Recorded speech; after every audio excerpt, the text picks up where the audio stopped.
Man, peace to the family. We are getting situated in here. Let me make sure we live. We getting situated in here. Man, peace to the family. Yeah, I'm media plug. Oh man, so peace to the family. We are now live.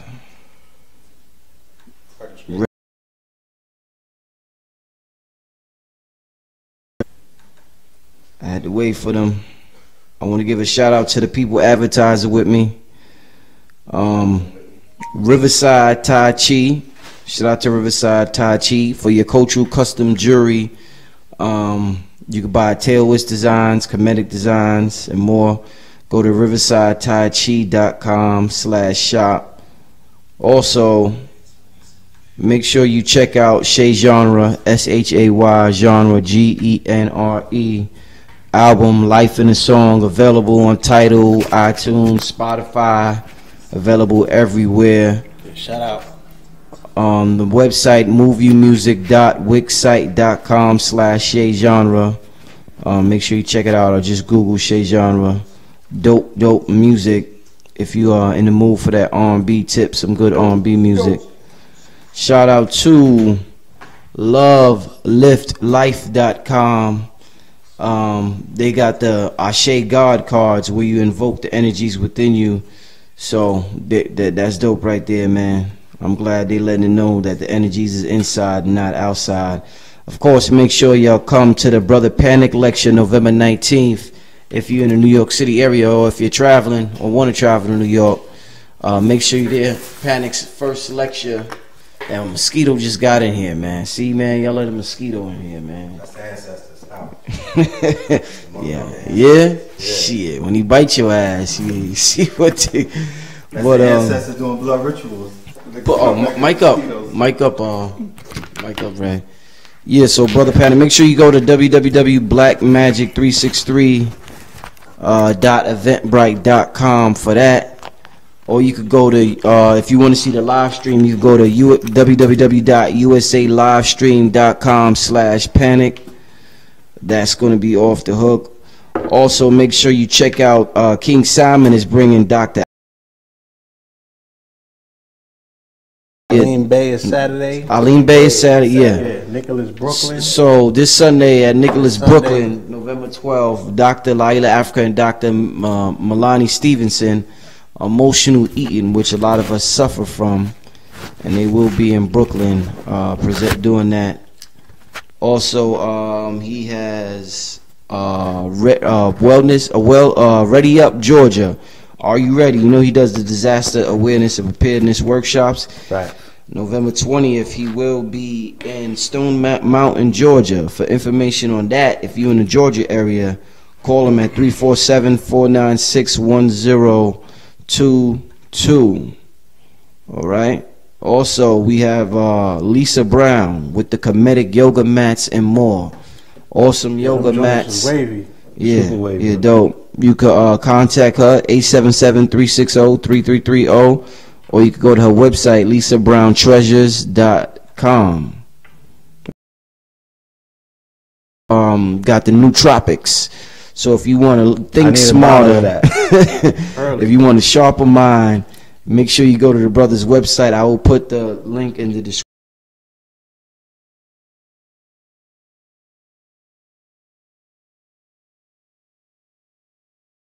CS. So make sure y'all check that out. And also, last but not least, the brother Adika Butler has the new book out, The Treasures of Darkness. Shout out to Adika. Yeah, Living Jewels for Spiritual Resurrection. Anybody knows him, he's an awesome writer. Legend alert. And you can purchase the book at mindglowbooks.com. So got a shout out to all the black businesses that support Brother Rich. Oh, hold on. KT the Arch Degree, he got a live stream tomorrow, Saturday. Yeah. On 11/11. Yeah. What's the name of that live stream you use? USA Live Stream. Yeah, USA Live Stream. You could go and look for KT the Arch Degree doing the Thor Decoded. And it's gonna be in rare form. On November 18th for the Black Power Awards, We have the live stream link available for anybody that wants to purchase it. We're going to be dropping it in the description and also in the chat room before the night is over. But we have a live stream link so you can go ahead and tap into the Black Power Awards. That's something that you should see live. If you can't make it back to the A, It's for the aesthetics. yeah. If you can't make it back to the A,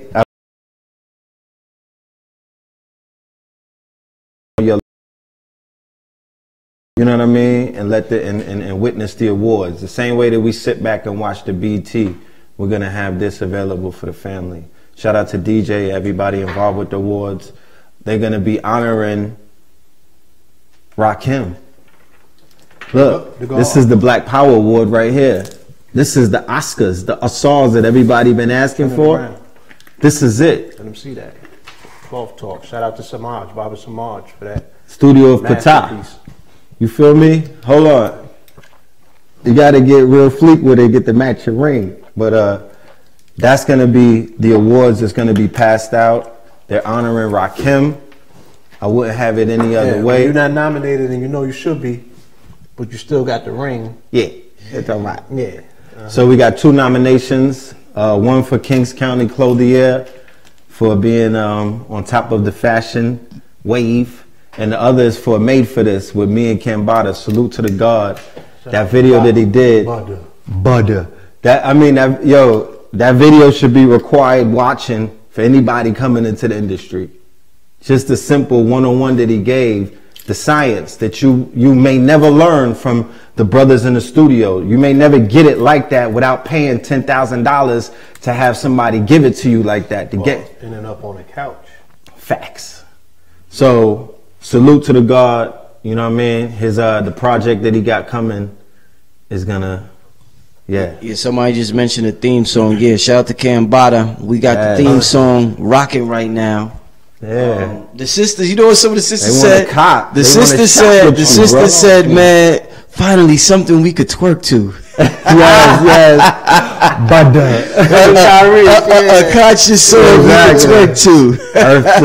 Her twat is rotten. Yeah, man, I'm glad. You know, that's more of a melodic track, so you don't really hear conscious dudes rhyming over tracks like that. So the fact that Kambata could flip something like that and drop knowledge in it at the same time, that's exactly what I was looking for. So shout out to Kambata for making that happen. We got, for those that want it, it will be available within by December, so y'all just wait on that.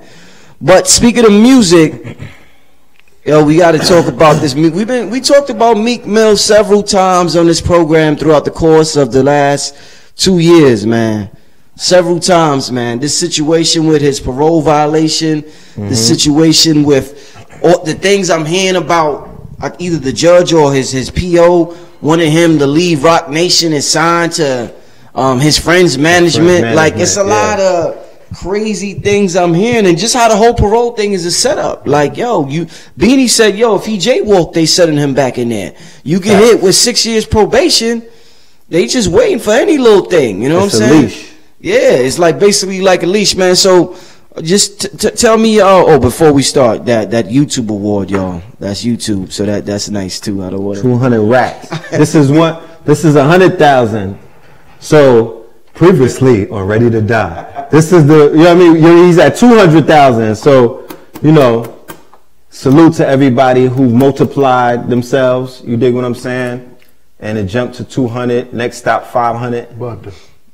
So yeah, the situation with the young bull. So he could be on IG like Ralph Smart, reminding people every morning. I'm a million deep. I'm in a million.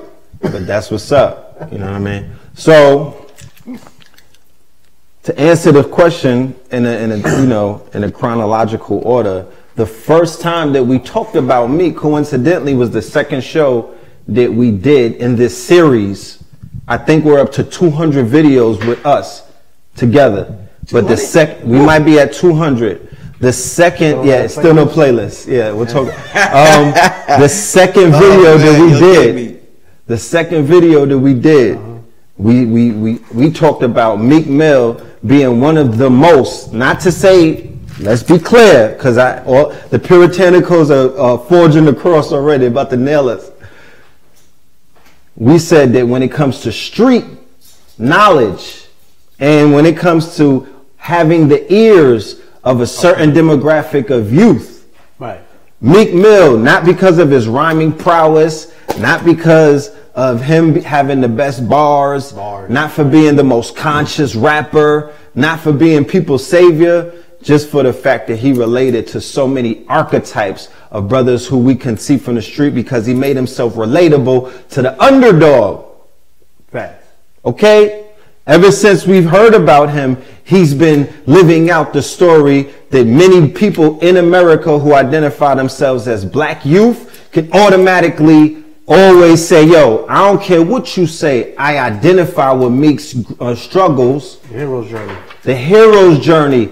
Always persecuted, always prosecuted. You feel me? I remember in my era, when I was of a younger age, there was a rapper who reminded me who fit the same pattern, and his name was Tupac Amaru Shakur, based off of the way that he used to get into trouble with the law, based off of the way that so many people threw him away so many times. He was finished so many times. He went to jail on multiple times. Remember, people would turn their backs on him.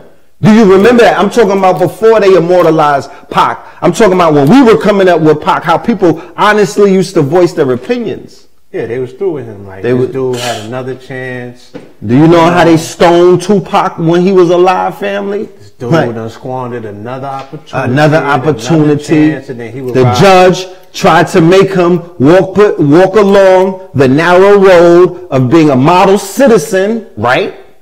He went out of line, so he gets what he deserves. Is that not the same thing, the same narrative that you hear repeated, not just on Meek Mill, because Meek Mill is an archetype, but he represents an archetype of a larger group of people who we can identify have walked similar paths. Thanks. So all I said was Meek is he's influential with the youth. Fast forward to today, you see how influential not only with the youth, but with a contingency of hip hop. And that would I be identified as the street, real nigga element, or, you know, people who have morals, or people who hold themselves, because remember, he not morals in a sense where it's the morals that other people are attributing to. Remember, this is Meek Mill's. The story that he sold you, I guess that's the story that he is. They have a street code that they live by, though. These are the morals that they may stick to. He's showing you a personification on how to be an artist and still be of a street element, because that's just something that you can't escape.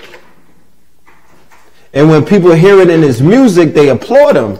But then when they see it in real life, they're like, you know. Why don't you grow up? You know. Why don't you get away from that element, when that element is actually where he utilizes to solidify his base and for him to sell his character that he's packaged and presented to the world. And not only that, if you see what he has previously done, for everybody who's willing to judge him when he's in trouble, not when his album drops though, not when his new video drops though, not when he's showing up at All-Star Weekend, not when he's being, you know, if they gave him the keys to Philly, everybody would be clapping and whatnot. Only when he's in trouble do everybody pull out the knives. But in his last album, I was just playing 4 different songs. Save Me, Young Black America. Did you see the video? And there's some other songs. He's what we can identify as a street scholar. Like, he has street, but he's speaking to the youth about the rights and the wrongs and the ramifications of living that. He should be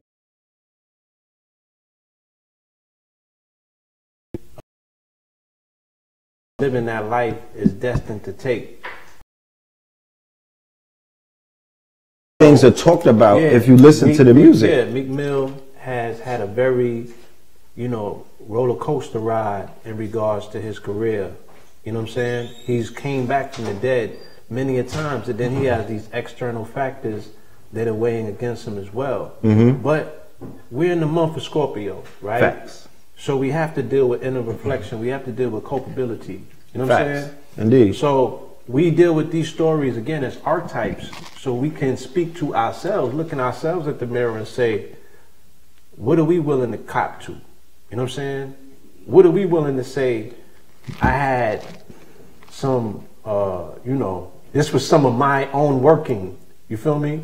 Because we're not going to play. Yeah, we're not going to play the game of the days. Not at all. We're not going to externalize every single thing that happens. Not at all. In our situations. We have to self-reflect and say, well, what did I do to find myself in a situation? Because that gives you the opportunity to say, what can I do to get myself out of the situation? And that's where transformation and growth comes from. Exactly. You feel me? Definitely. And then how many times you've been in a situation since we're talking about it, and I've been in these situations like Meek, and I've made that contract, that compact.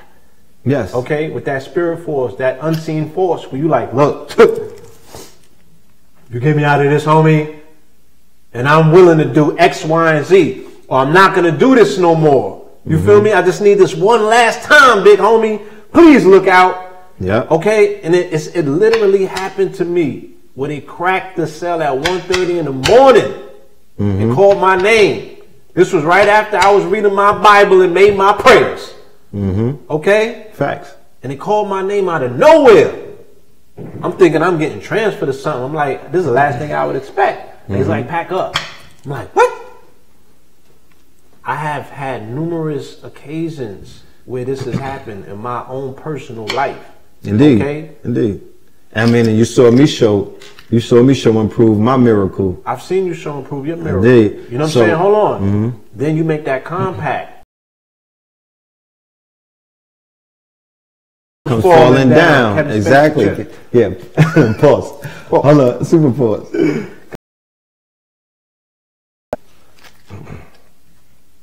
Again, we are from the outside looking in. Like you said, he represents this archetype. Okay?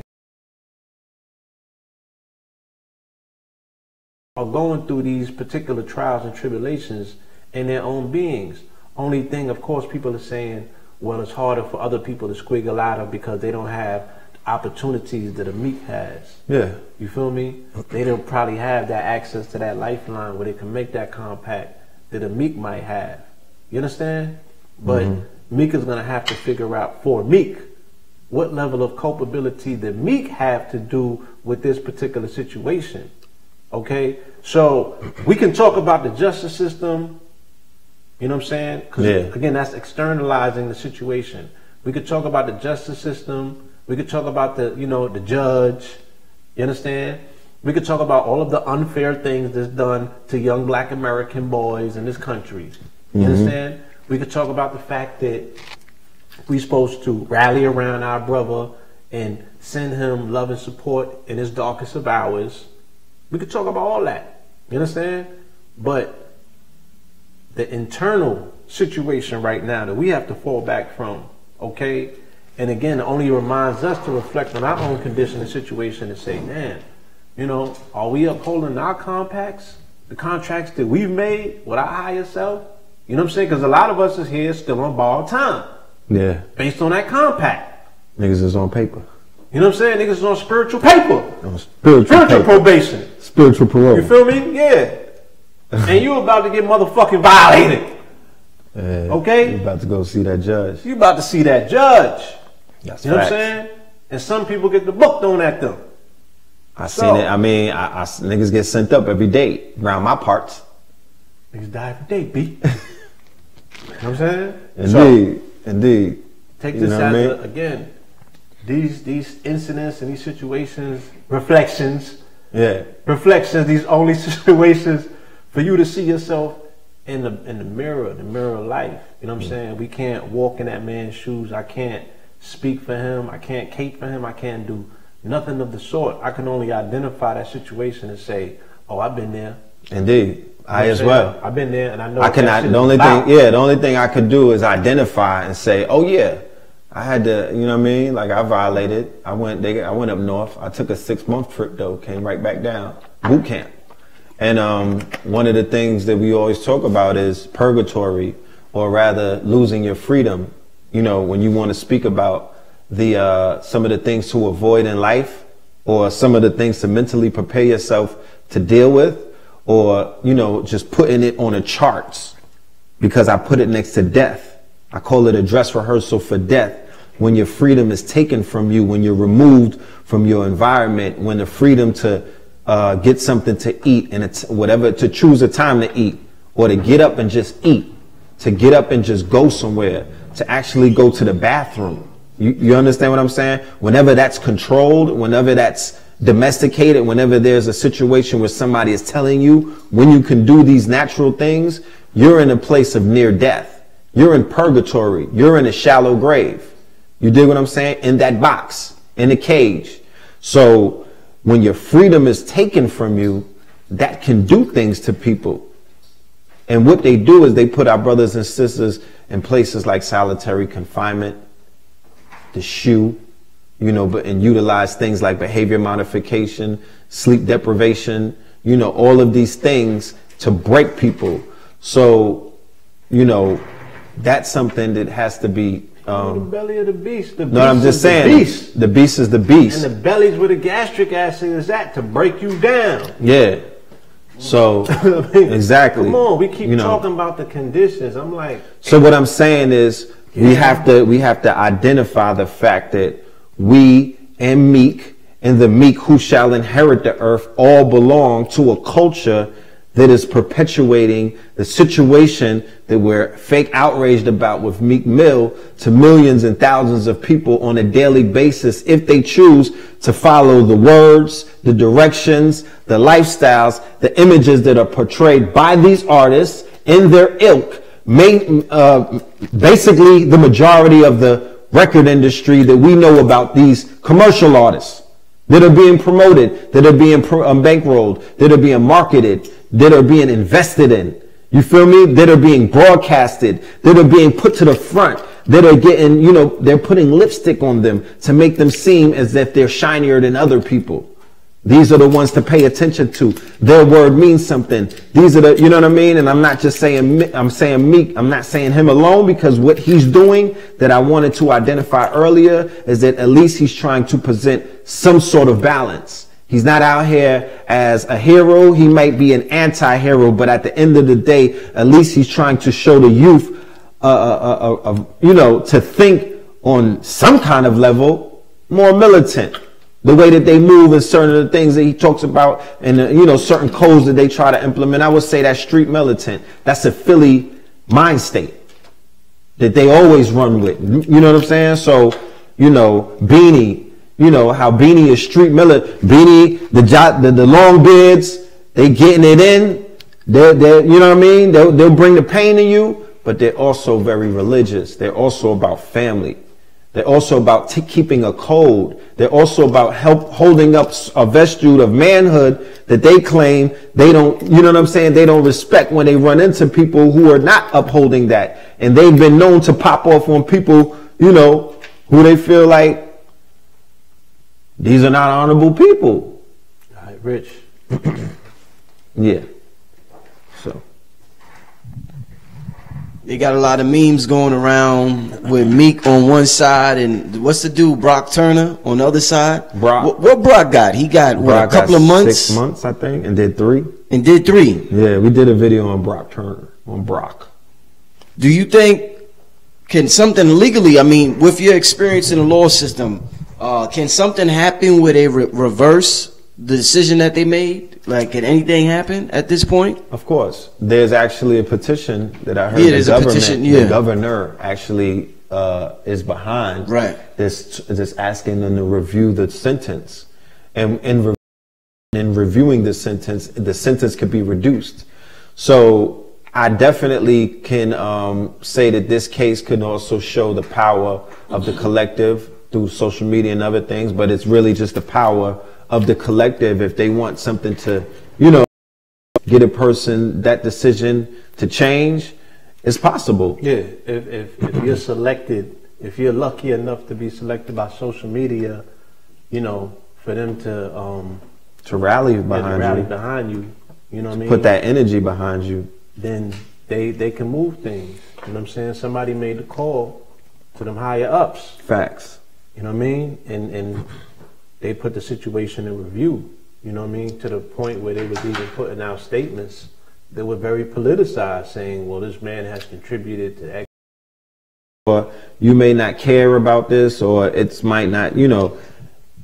This is what the situation was. There was there was 2 arrests, right? Or there was 1 police contact and another arrest. There was a picture taken of the brother doing a wheelie. At a video shoot. So if anybody lives in New York and understands that they have people doing wheelies past City Hall all day, past the precinct 100 deep, there's a policy with NYPD that you don't arrest the bikers. And they're wheeling through green lights. I'm talking about there's 20 people wheeling at once down multiple blocks. And they'll all be sitting there deep and they won't budge. So for them to single out and they said the hip hop police were the ones who singled them out. Then there was another case and it got thrown out. So what we're saying is the example of what we're seeing in that brother speaks to the multitudes, the millions of brothers, like y'all was talking about weeks ago, dealing with Tyrese, not Tyrese the character, the situation at hand. The fact that there's something very unlawful taking place inside of the court system, and it is affecting men of a melanated hue, black men, African Americans, whatever you want to call them, at a disproportionate number. And the stagnation and other things that it's causing should be definitely challenged. We live in a day and times where everything is being challenged. We live in a day and times where everyone is being encouraged to be a disruptor, to change the rules, to change the mold, to bend the rules and recreate a new reality. So why not start, you know, having these conversations? Why be comfortable not just with Meek Mill, knowing that millions of our brothers and sisters are being you know,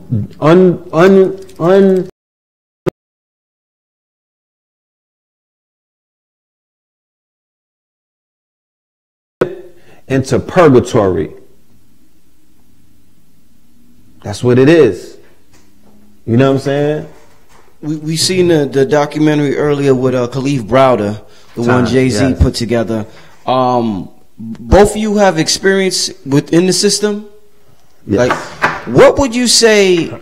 Did it take something away from you that you can never get back? Now, this brother Khalif Browder, he committed suicide, so obviously things are going on that people can't even imagine. So it's one thing to look at it on TV and hear about it. It's another thing to be in there. Being in there, what did it take away from you? What part, like, did it take away part of your manhood, something emotional, something psychological? All right. When people come home from war, people who are returning for war are known to be the ones who are committing suicide at a highest rate in America right now. It was also at a higher rate after Vietnam and the Korean War and World War II. So there's a level of trauma that war imbues upon you. It takes away a level of your humanity. Not only do you become desensitized in war, you can actually become dehumanized because you're exposed to the savagery of war, which is the savagery of humanity when it's mask off, not this mask on shit. When the mask comes off, you know what I mean? You get to see you know what I mean? So you get to see they live. And people are exposed to that in war. Jail will be a stripped down version of a war, but there's war nonetheless. I doubt that there's any facility they put together with there's bars and there's people who have been convicted for violent and non-violent offenses where they don't feel like they're in a warlike environment. You feel me? A control one at that. You know, you become sort of desensitized. You become sort of, you know, you lose a lot of you see that humanity is not necessarily what they say it is. Yeah. You see the shit for what it is. You see it for what it is, the primal yo. nature of man. You feel me? You know like, what I'm saying? You see some things that you pretty well wish that you could forget. You know what I'm saying? Yeah. You see situations that are forced and you see situations that are unforced. You be like, damn, that's really who man is? So, yeah, and I mean, the brother Khalif Browder, he was under extreme circumstances. He's a graduate of C-74. Yeah, you know when I was 18. You feel me? Which is Adolescent, you know what I'm saying? That was the Adolescent building, and that was the wildest building with all of the cut-ins. You remember, Khalif Browder came into Rikers Island system after the war. After the war. We're talking about after, you know what I mean? Like after the winter was coming. This hell's aftermath that he got caught up in. He got caught up in that. And that folded So, him. yeah, So, we was there during that war. And, you know, it wasn't crazy. Like, I don't want to paint no picture like it was a war zone, because it's not like that. It's just that you're in an environment, it's controlled, it's jail, y'all chilling, doing your time, getting by, but shit pops off and there's power struggles. And there's and it's like how anything else plays out. In the streets, in war, in the boardroom, there's somebody trying to take somebody out to get more power from that. There's all like the mafia, like all of the movies that you see, the homosexual thing. I wasn't exposed to any of that during all of the times that I've been locked up. They may have been homos around, but I had the opportunity, I had the pleasure of never having to see that shit, but I know that it exists. You can look everywhere around and know that it exists. I think the introduction of it through movies, through shows like The Oz and other shows, even help perpetuate that. Omar from The Wire, you dig what I'm saying? Like, we're talking about, you know, a mental health issue in some situations. yeah, so individuals are coming home with PTSD. It's not diagnosed. There's nobody that going on behind the wall that speaks to it, and your wife don't know how to deal with it, your community,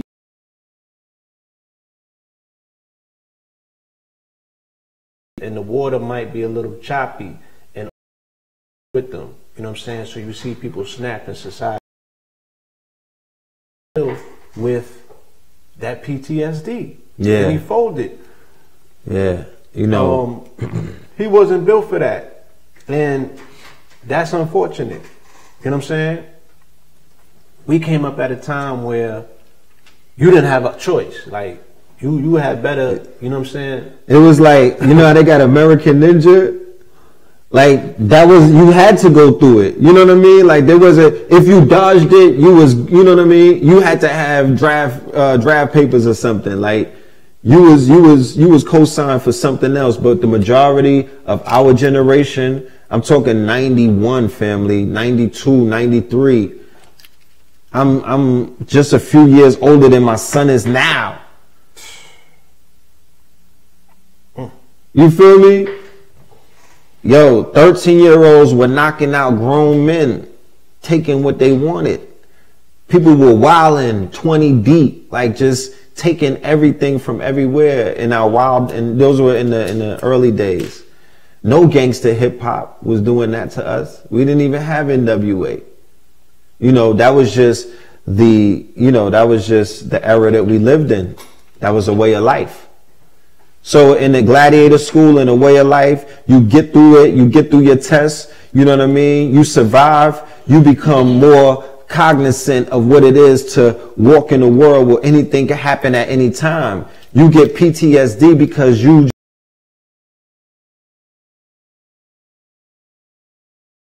just the chess playing that you had to make it with one house, had beef with another house, going to court, all of these. Yeah, all that. I remember the when shit pops off, just how things metamorph. You know what I'm saying? That whole energy when you are in a closed unit, whether you in the big pen, whether you're in your unit, when shit pop off and you can just, you know what I'm saying? You have to be so instantaneously aware of your surroundings. Yeah. Because anything can happen. It prepares you for war. It prepares you for the world. It prepares you to move in all environments because you have an astute survival instinct. Right. You feel me? And yeah. You were in a controlled environment, but you were in a zoo. And to not get eaten in that zoo, or not to become the wildebeest, because there's lions, tigers, and bears all around, you got to be able to, you know what I'm saying, maneuver. So, you know, even in the last situation where I got kidnapped in the airport in Detroit, the whole situation was I saw how I dictate the energy all around me. I realized that this is about going, you know, knowing, you know, that our brothers and sisters are suffering, but I was able to see the humanity in people that people unnecessarily throw away. Facts. You feel me? And that's how I made it through all of my bids. You feel me? Yeah. I saw the humanity in people. You know, I was always the light in the darkness. You feel me? So there's people that still was incarcerated with me in 94, 95 that's on my Facebook and my Instagram to reach out. Yeah. You know what I mean? I found a lot of my creative talent behind the wall. I have a different story.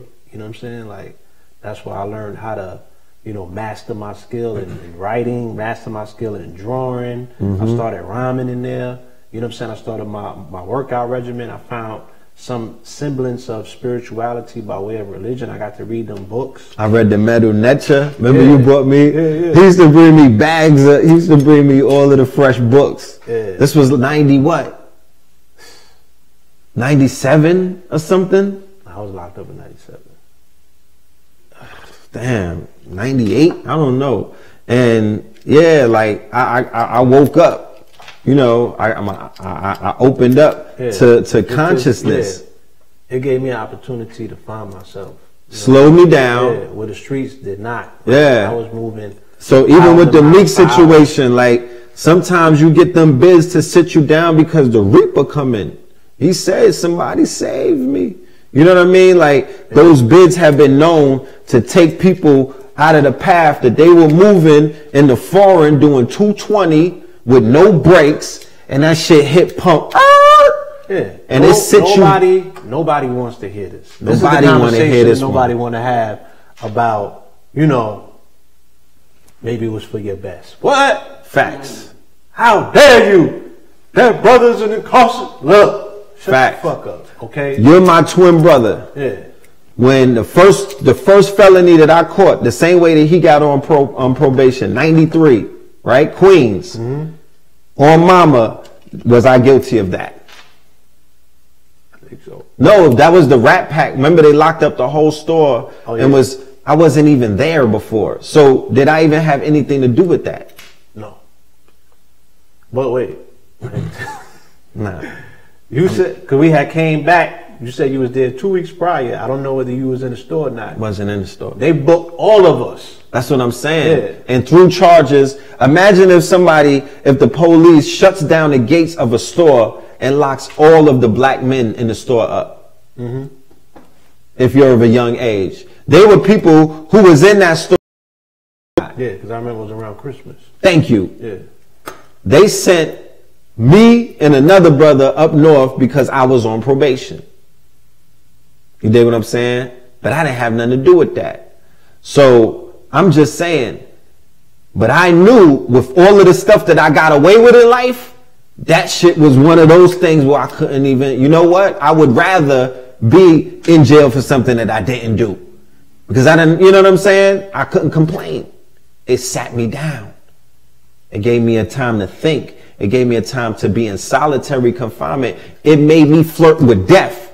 So it evolved me in a faster way than going to school did. Because even in school were we not, you know, juggling and flirting with death as well. With all of the beef that was coming with, you know, the projects against other flatfoot, the jealousy, the envy and all that.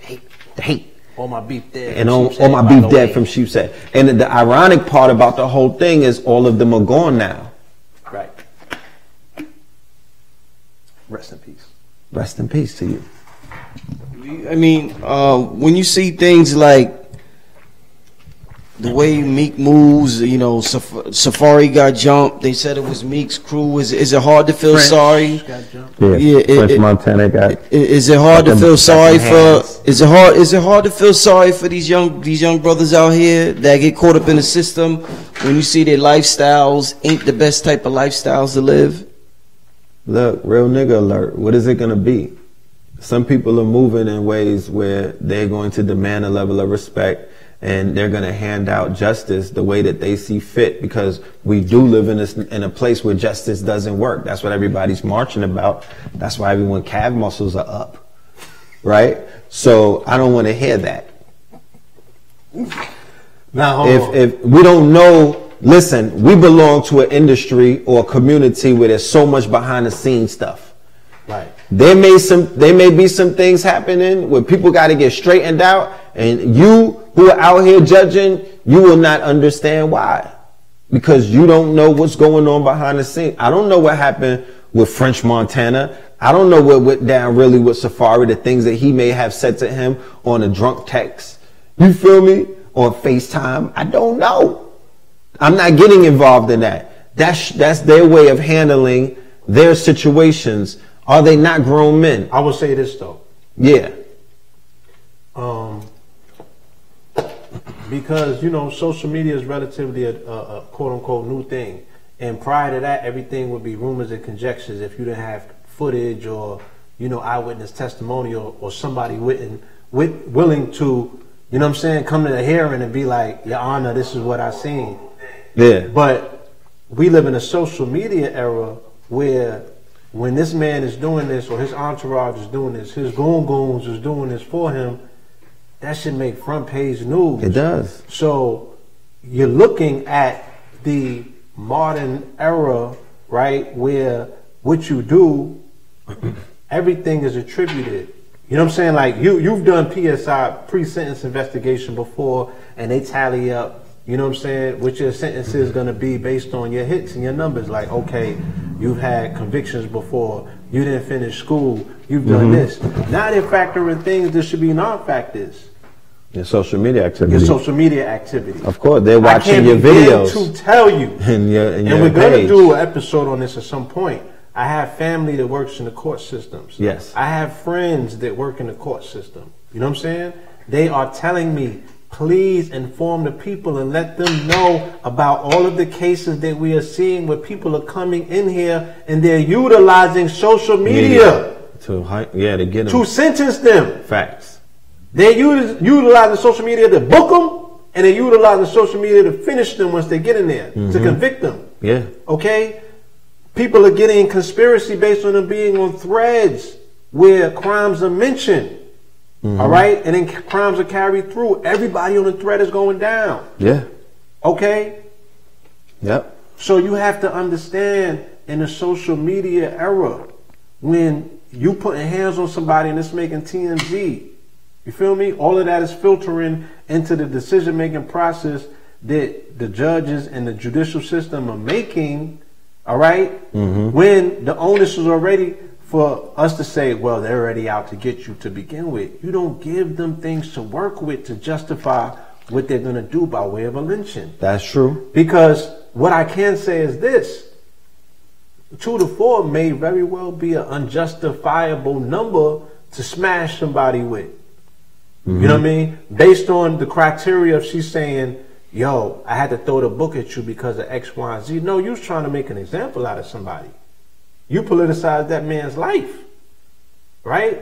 That's one way to look at it. Like I said, then we have to jump outside of us looking at something external that we really don't understand and say, well, maybe this is his own internal plight and something that he has to find his way out for him to garner the necessary strength for him to have a resurgence and a transformation. Because like I said, we're in the month of Scorpio. Thanks. So when does the culpability, the self-culpability kick in?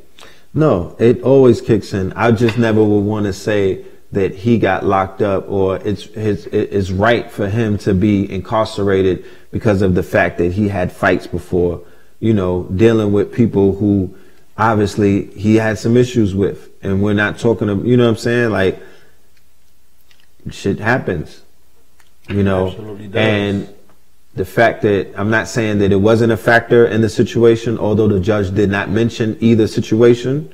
She made it, you know, she could have put that in her dissertation, but she was giving him all of these other reasons, and those reasons are what we're utilizing. That's what we're basing. You know, that's what the public is basing their, you know, their outcry about, or their outrage. Not to say that if you get locked up for stomping out Safari, or if you get locked up for whatever you did by, you know, whatever fight that they had with French Montana, there was a scuffle, no law enforcement, none of that. So therefore, no laws were broken, and they went about their business. We are connoisseurs and purveyors of all things online during all times of the day. And a whole bunch of people get passes. You feel me? All I'm saying is, let's not pull out the moral compass on a situation such as that when we know what it is. You feel me? And, you know, at the end of the day, like I said, I watched a very interesting YouTube stream yesterday, and it was from our brother Dr. Umar Johnson. Yeah. And he utilized this opportunity to juxtapose both situations of Meek and Tyrese. Yeah, I saw that. You know, and you know, our brother was speaking very adamantly against people making memes of this situation or finding any level of folly in both of these brothers, you know what I'm saying, most vulnerable moment. Unfortunate moment. Unfortunate, vulnerable moments. Yeah, I agree with that. Okay. In a sense, I agree with that in one way, but then in the Tyrese way, I don't. Yeah. Goofy behavior. Let's utilize this opportunity. Yeah, like, come on, say, fam. You know, we do a lot of spontaneous videos here on Black Magic 363. We tackle topics as they pop up. I didn't have a lot of the backstory to the Tyrese situation. I'm not recanting my my support. Yeah. You know, because I simply said, let's not bash the brother. You know what I'm saying? Because what he's going through is symbolic or endemic of what the majority of melanated men in this country are going through. Now, as per his social media activities, I didn't know about him trolling the Rock. Oh, you didn't know about that? I didn't know about him twerking on camera. You know what I'm saying? I didn't know about, you know, I didn't know he had this narcissistic profile. Personality disorder when it comes to social media and his need for acceptance. You know, I didn't know that he was going through this downfall. I didn't even know about the child abuse charges. Well, I didn't know about these things. You ain't know enough then. I didn't, So, you know, some could say I didn't know enough, but, you know, based on me just seeing what I saw in regards to somebody feeling pain and wanting to voice that particular pain, but coming to the internet don't love you. Okay, the internet don't love you. Yeah. Now, you know, the same support we're seeing Meek go through. Remember, when it's time to roast Meek, the internet has been unforgiving. Oh, they dragged him. You understand? Yeah. The internet has been unforgiving. So the internet is an interesting creature. You dig what I'm saying? Because they'll nail you across one day, and then they lick your wounds and breathe life into you the next. Yep. You know what I'm saying? Tyrese, the internet don't love you. You know what I'm saying? So he came as if he was coming to the internet looking for support and sympathy. You understand? Facts. But I ain't know his level of goofy though. Well, now you know. Knowing is half the battle. Baby boy. Jody, that's Jody. I want to get to some calls real quick. See what the people got to say about out there about this Meek Mill situation. Yeah, let's hear. You know, everybody's entitled to their opinion. Right, I'm sure I'm sure people are. You got some questions, and not just the Meek Mill. The Meek Mill set it's a setup for us to talk about the system in general, the parole system, how the parole thing is a setup. Brothers that's on probation got to be home by 9:30, 10:30, 11:30. Yeah. How can you do magic to get out that shit, like nigga? So yeah, it's just a conversation what that needs. could they use to get out of those bars? That needs to. Because I remember coming home and I was like, yo, you know, I know what certain people do with paperwork and they make things happen. I've seen people get sprung out of situations. That tends to be some of the master keys that you can use to open up the cages and break the shackles. Is a neatly crafted. Let me give this number, Red. The number, the calling number is 718-865-8514. Once again, the calling number is 718-865-8514. If you got some questions for the brothers. Situation, I utilized everything. Yeah. I ain't leave no stone unturned. I know. Okay? I already know. I threw everything at them, and I was successful. So I can't sit back and say one thing worked over the other. Yeah. It was a combination.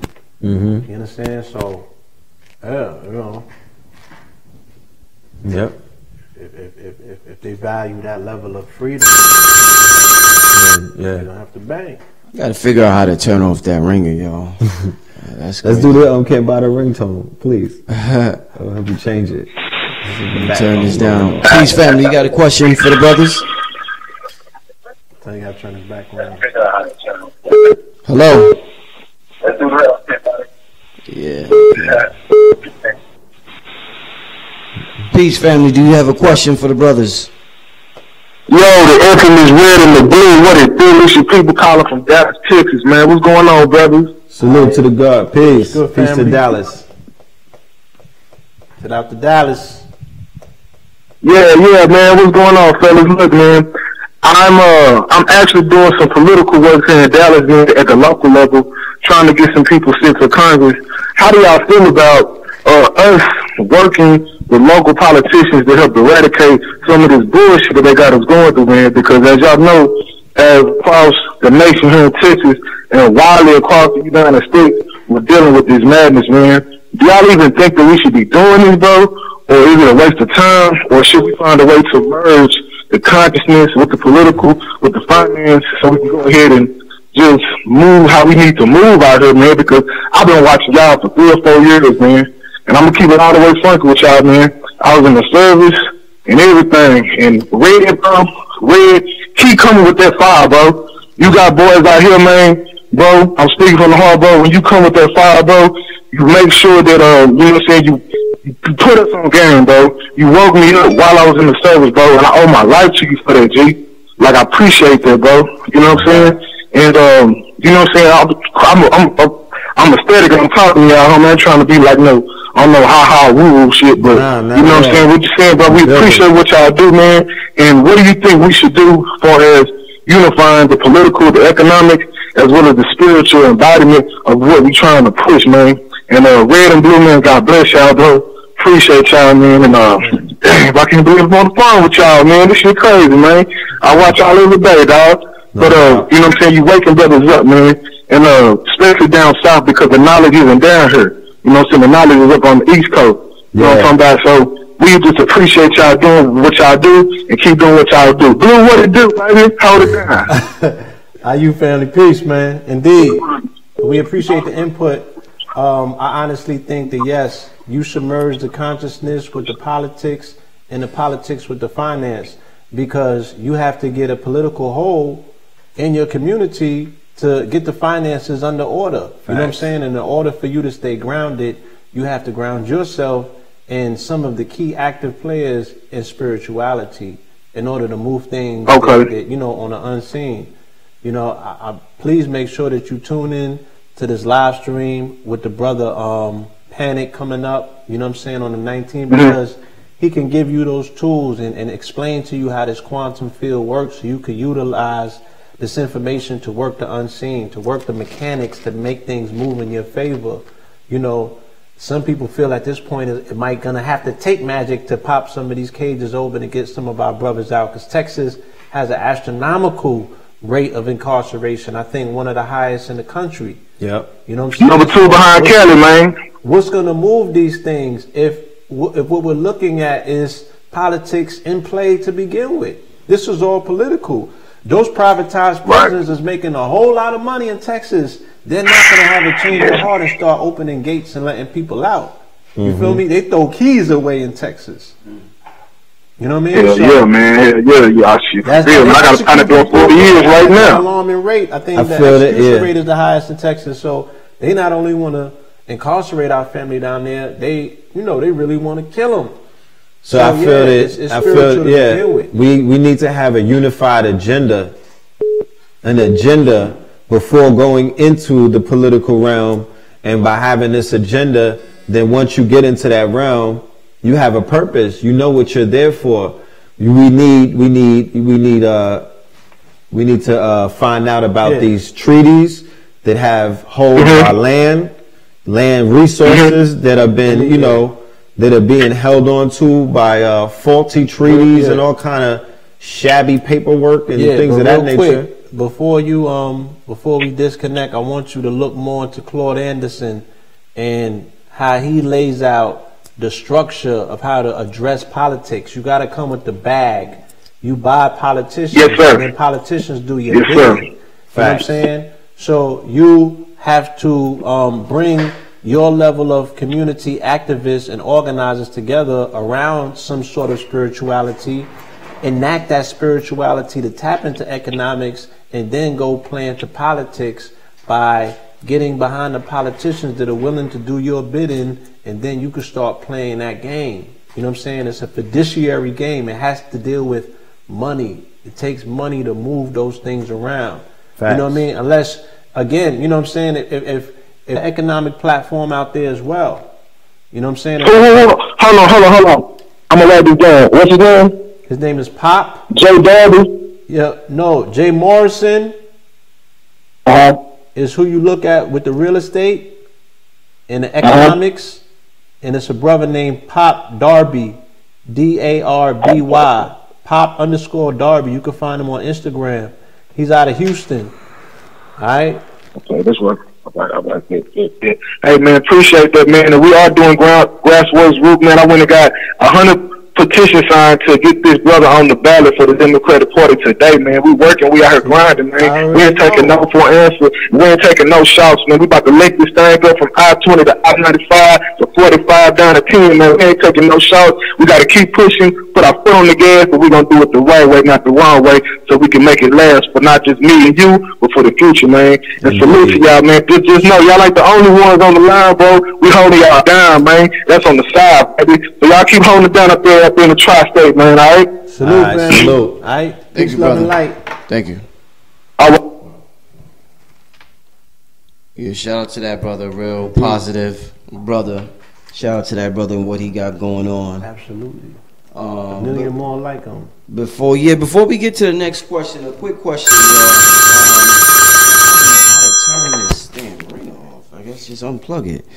But quick question, in terms of, politics, and we want change to happen within the system and the whole voting dynamic.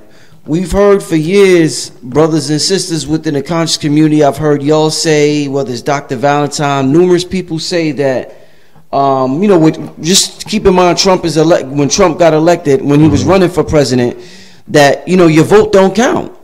That the president is selected, not elected, and that it's a theater. So everybody ran with that. Everybody's been running for that. So for let's just say the last decade, everybody's running for that. Who calls himself woke or conscious? Yeah. Once Trump gets into office, everybody flips the script. Not everybody, but most people flip the script and say, "Oh, Trump's base got him in office. The racist people in the country got him in office. That's how he got him in office." Yeah. So it seems like a contradiction. First, y'all saying the vote don't matter, but now Trump is in office. Oh, his base got him in office. If his base got him in office, then that means our base could have got somebody else in office. But y'all was telling us for 10 years, 20 years that the vote don't count. So it's like, it's kind of a contradiction that I'm here. Did Trump base get him in office or not? Because they saying the vote don't count. Well, one of the things that they haven't clarified when they say that the vote doesn't count they mention the president. The vote for president doesn't count. But what they're not mentioning is the vote for mayor and governor and senator. That does count. Yeah, all politics is local. You understand? So, yeah, we emphasize local politics. Again, if that's your thing, if that's your level of organizing, if you're in the system, you might as well play to win. Facts. You know what I'm saying? So did Trump's base get him in office? Bro, Robert Mercer got him in office. You know what I'm saying? You feel me? Ooh. And we still have to understand electoral college politics. We haven't had that conversation. I don't think that we clearly understand it. Do you know any delegates or super delegates? Nope. Do you? All right. You know what I'm saying? We're supposed to get the spirit cookers in instead of Trump. You know? So, I mean, presidential politics, that's an entirely different conversation. That's a different bag altogether. Yeah. But the groundswelling of it is local politics because, you know, that's the engine for these political machines, whether they be Democratic or Republican. Look, exactly. And look, with Trump, with his whole agenda, is based off the majority in the House. You know what I mean? The majority of them being Republicans. So that aspect is controlled by the people. You dig what I'm saying? So yeah, you would make sure that you put, at least because we know that they're both two wings of the same vulture, but it's just some of them are going harder than others with no Vaseline and no brakes on what it is that they're trying to do to not only, you know, make life harder for you, but to threaten your future. Yeah. So, you know, on November 9th, 2016, Negroes was blaming us for Trump. Yeah, we put Trump in office. They said we put Trump in office. Shit crazy. They didn't say Trump supporters. They was like, it's y'all niggas. Y'all are telling the pills. Y'all telling people not to vote. Y'all the reasons that Trump got elected. Got in. It was us. Counting it was us 10 that didn't vote. Exactly. If y'all don't know by now that this whole, you know, the upper echelons of this corporation is rigged, then I don't know what to tell you. You know? But local politics is something that should be definitely spoken of more so. There should be politicians that are chosen and selected by not just our community, communities that we're affiliated with, communities that serve our purpose, and communities that we can sit down at the table with. You know what I mean? There are politicians that are not of our nationality that are in office right now who hold positions of power that we should be investing in and coming together and writing that check so he could at least answer some of our calls. Indeed. Let me, before we get back to the calls, let me give a big thank you to Sankofa in the live chat who sent the donation, $100. That's right. That's right. Sankofa wrote, I remember the Twin Pillars when I used to live in Iraq, late 80s, early 90s. That was a different time, if you know what I mean. Yep. Now, full circle, I run into you guys on YouTube a few years back now that I live in Atlanta. I love you guys and appreciate you. Salute Sankofa. Salute Sankofa. Yeah, thank you for the donation. It is definitely well appreciated. Shout out to the Patreon family. If you haven't signed up to Patreon, make sure you go on Patreon and sign up. There's a lot of exclusive content on there. I'm gonna be uploading my entire DVD library on there. So for everybody that, you know, wants some information that's hard to get or, you know, just want to support, make sure you go sign up. Patreon.com/blackmagic363. And with that being said, the calling number. Hold on, we got Patreon/Red Pillar, and that's AR. My birthday is November 14th. And if you want to know what I want for my birthday, I want 100 patrons and 2 gold teeth. Now that's what I want for my birthday. You gotta understand the outpouring, Rich. Anybody who grew up with us in the 80s, in the 90s, Word. You know what I'm saying? And some people in the 2000s, to see this level of transformation, especially having a conversation here today about a situation like a brother like Meek Mill. You know, we come from the Meek Mill's times 1000s, because you couldn't be squeaking through, you know what I'm saying? I don't really know if Meek is about that life. Yeah. I don't know. I really don't. I don't know. I haven't seen his resume or his card. I know he keep goons around him. But, you know, you couldn't be you know what I'm saying? Like you had to be that package that you presenting to the world because you're gonna get tested. You feel me? I come from a place where there's a million Meek Mills up north. You know what I mean? Like all of the Meek Mills is up north, all throughout the country. You know what I'm saying? Because they filtered all throughout. So people that know us from that era and that epoch, to hear this information and have seen this transformation, you know, it's doing something to them. You know what I'm saying? It's inspiring them, and they can't help but salute it because, you know, we came far and we represent a bygone era of people who did not make it. Did not make it. You know what I'm saying? But they deserve, some of them deserve statues in their hoods. You know what I mean? That's what we always got to factor in. You know, there's people who have contributed so much to their surroundings. Keep in mind, the brother Meek Mill has a lot of negative spirits or negative experiences. He got a lot of bodies following him. He got a lot of bodies following him. 3, I believe. I know when I was in Detroit, everybody was talking about Dex Osama, right? And then Lil Snoop. And I believe there was another artist recently. But the brother has lost damn near all of his artists to gun violence, caskets, death before first album. So imagine. You're not even talking about the street soldiers. That's what I'm saying. Imagine, I'm talking about, your artists. Not all of them are dead. So it's like, you know, it's just. How do you clean that? You feel me? Saying? How do you clean that off of your spirit? Can you keep carrying caskets on your back? You know what I'm saying? Through the wilderness, at some point, that thing become a lot heavy. You gotta sit down for a second and reevaluate some things. You know what I'm saying? You have to get that off of you if you expect to be going another 30, 40, 50, 60 years out here. You know, this might be a blessing in disguise for me. And if you've never been through a situation like that, you wouldn't understand what I'm talking about. Yeah, this is Chinese to you. Like, this is Chinese, but trust me. Man. So the caller number, once again, family, 718-865-8514. We're going to start taking a few more calls. It's about to be midnight, so we're going to take a few more and wrap it up soon.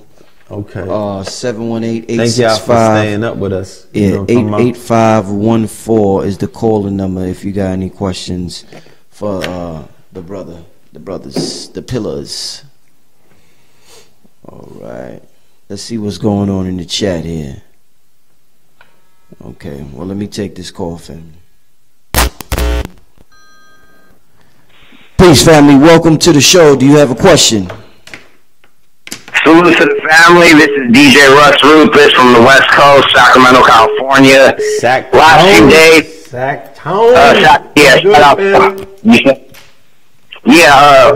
few days I've been going through the history of the black film movement. So I just wanted to ask if y'all could kind of go in on how Hollywood and the media basically created this terminology of black exploitation so they could dismiss the political aspects of the black film movement in the 1970s, and how they basically dumbed down the films that were being created so that they could implement this culture of materialism that's been reinforced through hip-hop that we so evidently see today. Okay. Excellent question, brother. I appreciate you even throwing that out there. Yeah, definitely. This is how my father explained it to me when he talked about how the genre began to change. He said that when, what's my dude? Mario Van Peebles' pops, Melvin Van Peebles, put out Sweet Baby Black Ass. What's the name of it? Sweet Badass song. I just watched it. Yeah. And, you know, he was militant, right? He was street, right? So we had a street militant element that was very dominant in those days and times with these different groups. They were a perfect balance of the two in a sense. Right. Wasn't all the way Poindexter. Nah. Wasn't all the way Dexter. Wasn't all the way Dexter. So the movies that were coming out were portraying black men who were politically astute. You know, they had a sense of black pride, or they had a sense of, warriorhood with them. And they were going against the symbols of you know, Europeans and oppressions that many people, not just in New York, not in Detroit, not just in Oakland, whether it be corrupt police, yeah, or mafia, yeah, okay, you know, and those were the intimidators. Those were the peoples who were preying on our people back in the days by shaking them down. By you know, extorting them. You know, by falsely arresting them and abusing them and locking them and giving them Meek Mill type sentences, you feel me, to snuff out their light, to break them, because ultimately that's what the prison system is designed to do. But specifically these laws, these colorable laws, these arcane laws, like the child support system, like the sentencing for drug offenses, like the 3 strikes and you're out, like the what did you just said earlier about the prison sentencing chart? What did you call that? Oh, the PSI. The PSI. All of these things. When they started taking, because the PSI is a federal mandate. This is federal law. You know, I had got incarcerated in Virginia, which was Commonwealth. So Commonwealths were utilizing federal law. Virginia was the first place that I know of to implement truth in sentencing. 0 tolerance is what they called it. This is what Clinton was responsible for. So in the state system, they implemented a federal guideline system and also a federal sentencing system where now you had to do 85% of your time. You know what I'm saying? So people went from, in Virginia, take for instance, they was getting sentenced to 30 years, right? For you know, like crack cocaine sales and stuff like that. But you only did half your time. So you would do 15 years and then off good time, you probably come home off of 11 out of that. But truth in sentencing, you had to bring 85% to the door. You still do. Yeah. And they never justified the sentencing, or they never adjusted the sentencing. So there still was 19-year-olds coming in there getting 35 years for selling dime crack cocaine, two dime crack cocaine sales. 2 dimes, man. Come on. I seen this with my eyes. You feel me? Because the laws changed in 95. I got sentenced in 95. So I seen the 19 and the 18-year-olds coming in there with 30 and 35 years. Okay? So this is what Clinton and them did. Continue. Yeah. So the movies were depicting a pedigree and a level of black militancy that was indicative of what was taking place not only in the 60s and the 70s, stretching all the way back to the 30s and the 20s. You know what I mean? Like, this is urban legend. And the Europeans created a level of satire. You know, Gordon Parks was involved with our good brother Melvin as well. Right. You know, what they were doing was they were utilizing film. The lens, right. They were utilizing the lens to tell our story, and they were utilizing the power of film to enforce reality, or to enforce a perception of who we were as a people, what our values were, what our morals were, what the snakes amongst us, how they moved. And they showed you that in a cinematic form. They introduced different characters. Yeah, especially you being out west, you know, the Panther movie is an interesting one. How they showed you, you know what I'm saying, the mob and the police, corrupt police, they utilized the pimp and the pusher. Yeah. The quote unquote hustler to stifle out the revolutionary. Facts. And that was the war that was fought in the 70s for which the revolutionary lost. Facts. And the pimp and the pusher, they prevailed. Yeah, they prevailed. So like you said, then they put hip hop together as an institution. It might have took a few years for it to catch up, right? Because like my father said, he said consciousness in hip hop has always been the exception and not the rule. Facts. He said party and bullshit has always been the rule of hip hop from the very beginning. He was there. Yeah. He said you know that shit that y'all talking, the consciousness, and I read Melly Mel's account of how the message came about. He didn't want to do that shit. He didn't write it. Facts. Sylvia Robinson was responsible for that. Yeah. That was her idea. That's product They didn't placement. want to interject consciousness into hip hop. That's not organic. It was party and bullshit. Right. So remember, they went into the movie that changed it all was Superfly. They went into Superfly with afros and came out with perms. Yes. That movie was detrimental the same way that Scarface created a whole generation of drug dealers and made that shit sexy as ever and high in Technicolor. You know what I mean? And once they began, after Superfly came, then Hollywood, you know, hopped on. You know, the same Harvey Weinstein type of people, the exploiters. Hollywood was failing. It was a failing industry. It was failing. It was faltering at that time. Blaxploitation gave it an injection. They breathed life back into it. Yep. So Hollywood, they got on board, and just like hip hop, once they got control of that particular institution, they started yeah, because they're gonna pervert whatever they put their hands on, whatever they put their mind and psychology to. They have a perverted psychology about everything that they approach. So that's the lens through which it's gonna come out, and that's what you've seen with the Blaxploitation. So when you see all of these stories coming out of Hollywood now, right? These stories that skim the surface about the abuse, and it's not just abuse, it's perverse abuse, right? It's not just regular, oh, he was trying to holler and whatnot. No, we're talking about S&M, we're talking about sadomaso, you know what I mean? Like, we're talking about some real disgusting stuff with these people. And they ain't even blow the lid off yet. Yeah, they're breaking, they're creating altars, they're traumatizing and completely ravaging people who are quoted to, who's supposed to be starlets. But behind the closed doors, these are these people's harlots. And they're creating altars and they're traumatizing them, and that's the lens in which they're broadcasting these movies to the world. And in the world, and these movies have these perverted value systems attached to them. They introduce you piece by piece to this perversion. They normalize this insanity. They normalize sociopathic behaviors through your favorite actor who have accepted it in real life. They got they do it through your favorite entertainer now. Exactly. This, and that's why the same way. Facts. You know what I'm saying? So that's where a lot of that comes from. Thank you, caller. Appreciate that. Yeah. Yeah, definitely. Salute to y'all. Definitely working on the book right now. I'm trying to pretty much do what Ramsey is doing with the conscious fiction, you know what I mean, Afrofuturism. So definitely I appreciate y'all's input on that. When you're ready to make that a script, holla at us. Yeah.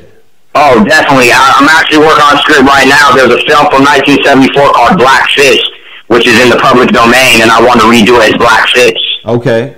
Beautiful. We take it in. at Gmail. Yeah. Oh, definitely. Most definitely. For sure. I'll hit y'all that. Salute. Yeah, filthmore at Gmail. I'm taking all scripts. Thank you. Peace. Peace. All right, brother. Peace. No, definitely. All right, y'all. Salute to the family. Peace. Power like. Once again, family, the call-in number 718-865-8514. If you got a question for Blue and Red Pill. Yeah, that's we need to.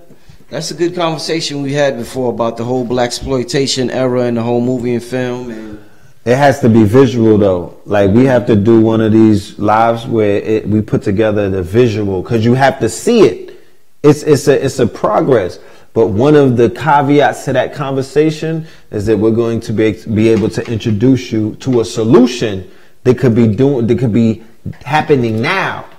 Because that was a powerful vehicle. It just, as we see, powerful. Very powerful. I mean, during that day and time. So if our brothers had the ability to, you know, put together a Blaxploitation on shoestring budgets. Yeah. What we have available now, and you know what I'm saying? Yeah. Distribution is already dealt with. Production is already dealt with. You feel me? The talent is already dealt with. Yeah. What's the hang up? I have no idea. How Master P was doing about it, and we ain't got none of that coming out of, and these dudes got the bag. Where the movies at? That's what I'm saying. Where they at? You know? But we're gonna have yeah. No, indeed. I mean, no, that's a good point. Not just with movies, but with a lot of stuff. It just seems as though we did so much more with so much less in the past, man. More. With what you about to say? I was gonna let you finish. No, it's just amazing. I'm just saying, we got everything at our disposal. I still can't figure it out. The 100 inventors list, right? Right. 1800s, the whole century. I'm not talking about mundane inventions. I'm talking about traffic light. Some real deal. I'm talking about components to a freezer. I'm talking about sewing. I'm talking about. Bro, I got it all here. So mailbox, icebox, refrigerator, elevator, shoe and boot, lock. Damn. I had no idea myself. I'm like, what the? For real? Y'all letting Trump say what? Talk greasy? That conversation should never ever rear its ugly head in any single circle concerning our people. Nobody on the planet should be allowed to question the contribution of people who they called slaves. The nerve of them. Stop referring to yourself to a title that etymologically does not apply to you. Right. You're not a Slav. Can no Slavs do that? So they took you from Africa, or they took you from the islands, or they took you from the Americas and enslaved you. It's two different things. You're putting something on you that doesn't belong to you. Facts. We're going to take this call. Peace, family. Welcome to the show. Do you have a question for Red and Blue? Hi, how y'all doing? Love and light. I actually don't have a question, but I just wanted to kind of put my thought out there for everyone. Please do. Just like, I've been in mourning, I realized, and I was like, it sure is Scorpio season. So, just when this Meek Mill, thing came about, like, I'm on YouTube, mostly I'm listening to Black Magic, but, you know, I listen to the Breakfast Club and things here and there, because I'm always on YouTube, and when I heard the Meek Mill story, I was like, who gives a fuck? Like, oh well, like, just, you know, that's what happens, you know, and it is unfair. But I was just so curious, like, why are people so emotional about this? Like, I didn't understand. I was like, this happens to so many people, and that doesn't make it okay. And I guess that's why we are having a conversation, which I love.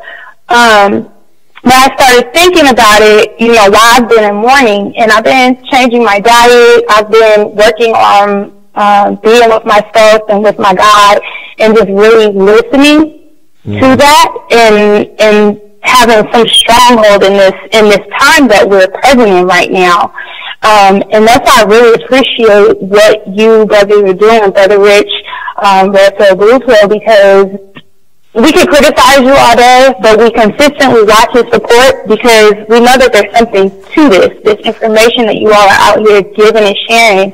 And I just wanted to kind of bring it full circle and tell you all that I appreciate what you're doing, and all the other people who are doing things like what you are doing, regardless of naysayers. You know what I'm saying? Because it's important for us, people like myself and the listeners that are out there listening now, for us to consistently have that kind of, you know, feed. And we need to be feeding you all as well.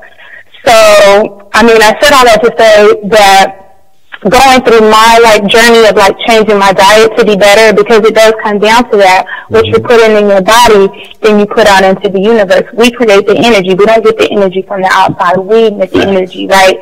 So I was like, why are people so emotional? Well, we have to consistently gain knowledge to take better care of ourselves and know thyself. And then we can start being so emotional about things.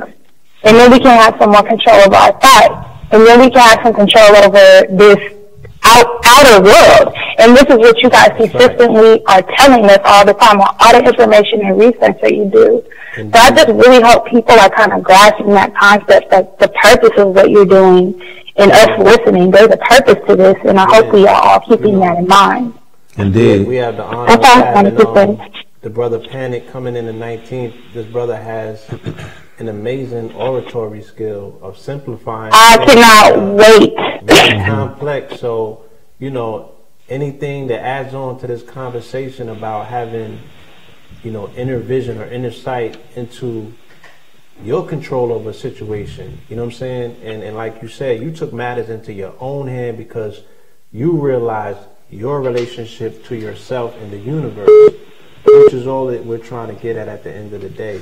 So salute to you, and tune in so you could get some extra tools and find and you know, another way to explain this to people that you care about and love the most. You know what I'm saying? Because ultimately, I'm sure that, you know what I'm saying, once we get ourselves centered, we will want to get everybody on board that we love as well.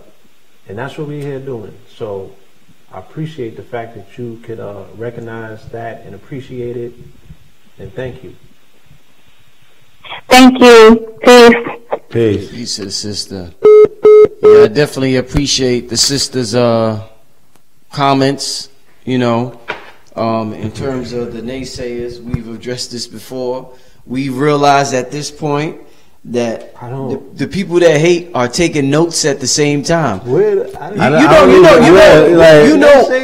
know why they hate. They taking. When I hear about that, I see. They must live on an island by this. I see the meme saying that the other day. While they're hating, they're taking notes. So yeah, I mean, and that's an amazing thing to do, man. Like, F that nigga. Yo, what he saying? Let me write this down, cause I'm gonna go tell my girl this shit. I'm gonna tell her I read this in a book. What type of fucking weirdo sits through 3 hours of something? Yeah, you know what I'm saying? Religiously, to make comments that are incongruent with what you sat there for 3 hours for. I have no time, no such time to waste whatsoever. I can only listen to something that I fully appreciate. The minute I start hearing things that I'm disagreeing with, I'm out. Yeah, I'm super. You know how many? Tuning out. And you know how many videos I half watch? Yeah, like, you know when you go on YouTube and it's like that red line. Yeah, that shit is like skirt. You know what I mean? You know how many skirt videos I did? I could not sit niggas like I couldn't watch through nothing I'm not feeling. My spirit. And if I don't agree with you, you know. And I would never jump in somebody's chat and be like, "Yo, you did it." If I don't agree with you, I just keep it moving. I keep it pedaling. Super dupe. Like, indeed. Once again, family, calling number 718-865. What's the last digit? 865-8514. I want the people who call in who feel that Meek Mill, you know, who may have a disagreement with what was being said, who may have another opinion. I would love to hear the other opinion. If you because don't, nobody is like, go ahead. No, I was just going to say, if you don't particularly agree with what they're saying about Meek Mill, or you feel as though he got what was coming to him and is justified, call in as well. You know, let's hear. We want to hear that. If he's not a law-abiding citizen, if he didn't follow the rules that were given and laid out to him that all good citizens should follow, you know what I mean? Like, please let me know. I know y'all complaining about that ring. They give me about that ring. Peace, family. Welcome to the show, family. You got a question? Peace, Red and Blue, and you, Brother Rich. I watch y'all kind of religiously. I'll be dropping the facts. My name's Dre. I'm up in Valley Stream, and peace, family. Peace. I want to know, peace. So I want to know, like, not to be like, you know, what they call that, pessimistic, but I'm like, what could the black men do today? Because it's like they locking us down from every angle, and I'm just watching it.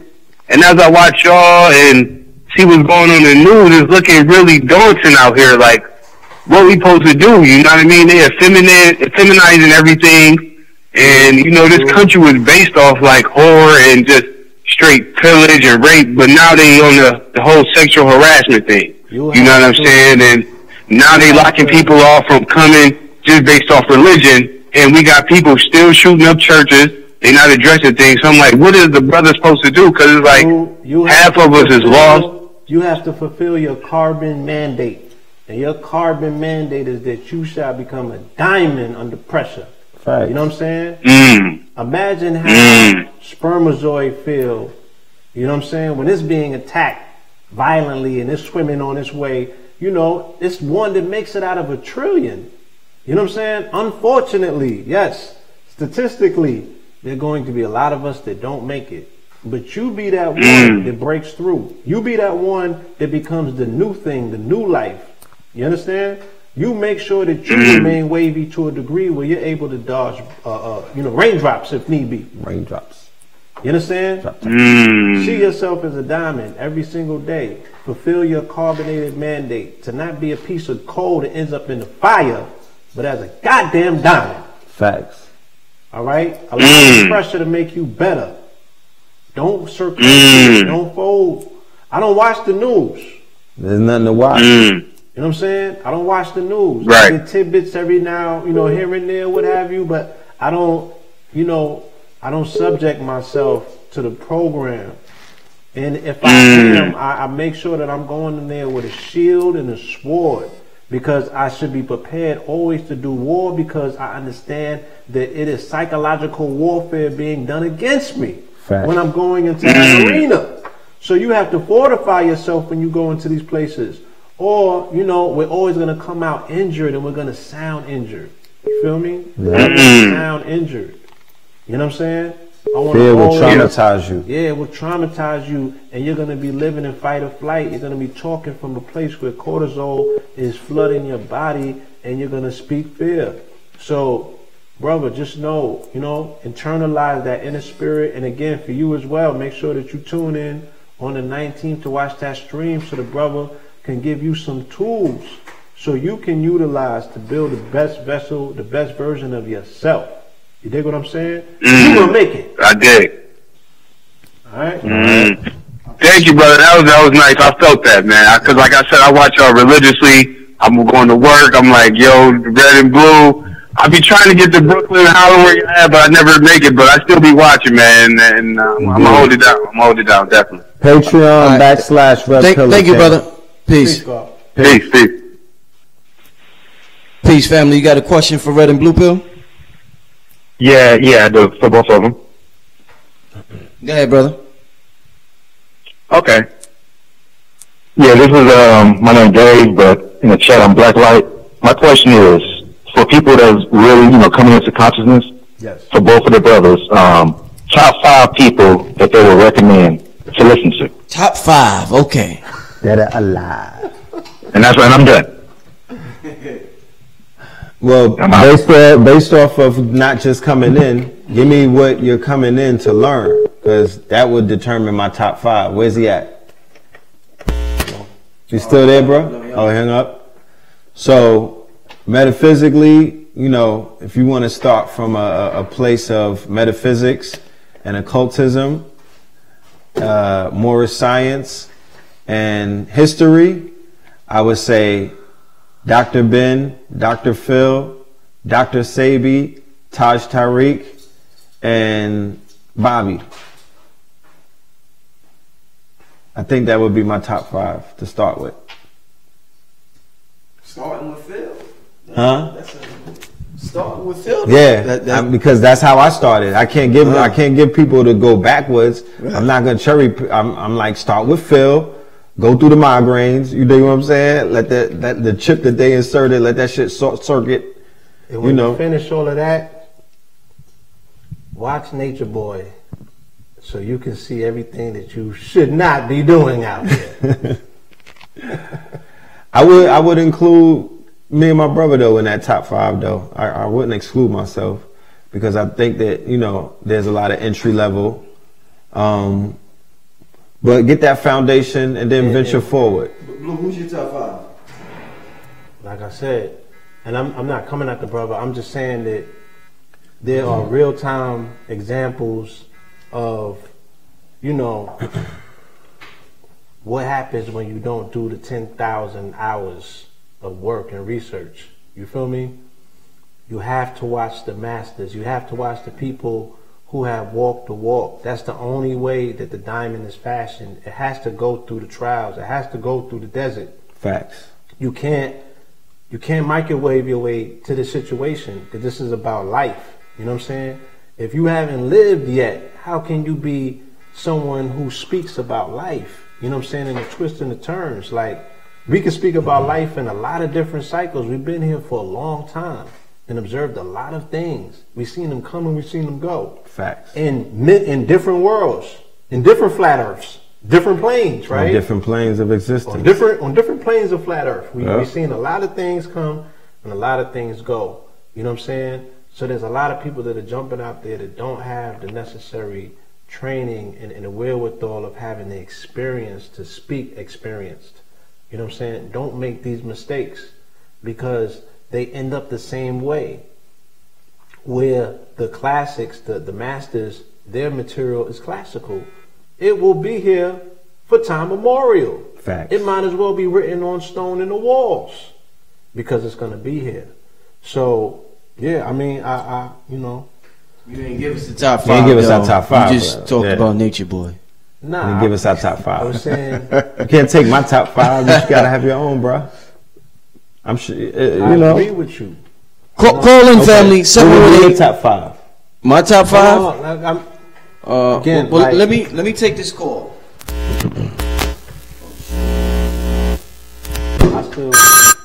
I got some. Peace, family. Welcome to the show. Do you have a question for Reddit? Man. Yeah, man, I can't really hear clear, but I wanted to speak as far as the topic go, as far as Meek Mill go. Yeah. Man, we at war. We don't really even have time to focus on Meek Mill, because Meek Mill wasn't focused on us when he was out here. When Meek Mill was on these streets, he was beating this dude up at an airport.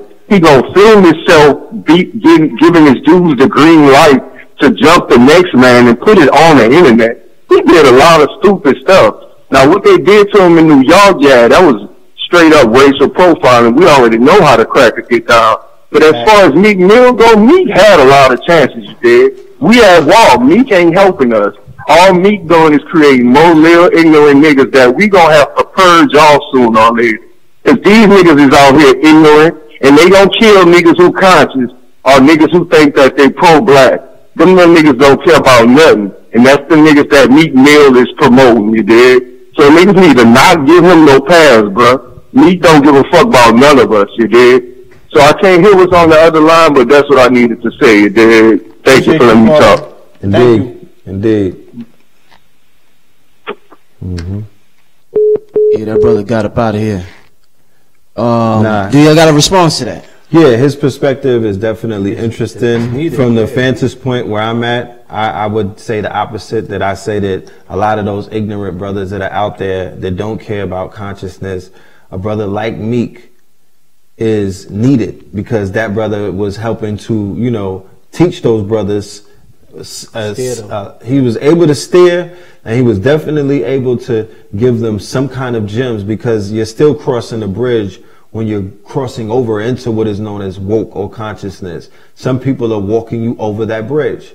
Some people are giving you the, you know what I mean? Some people are waking you up to certain kind of other things. It's the paradox. It's the left foot that trips the right. Yeah. And we seen that with the brother. He spoke one way, but yes, he did a lot of sloppy, you know what I'm saying? Yeah.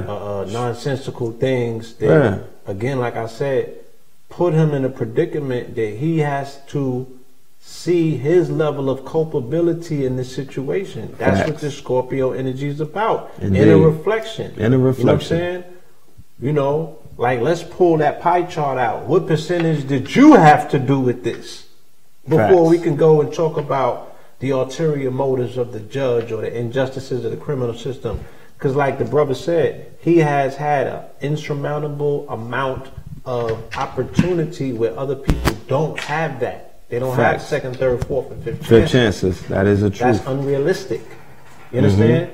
And he got that because of his level of privilege. You know what I mean? Yeah. You dig what I'm saying? So with that comes a level of responsibility as well. You know, true indeed. To yourself, you know what I mean? To your fan base, you know what I'm saying? And also, to your you know, seeds, to family. Yeah, to you know, to your family, you know, everybody that, you know what I mean? And I appreciate what the brother, he said, you know, not that one thing counterbalances the other, but even his whole conversation about pills and lean, that's a needed discussion.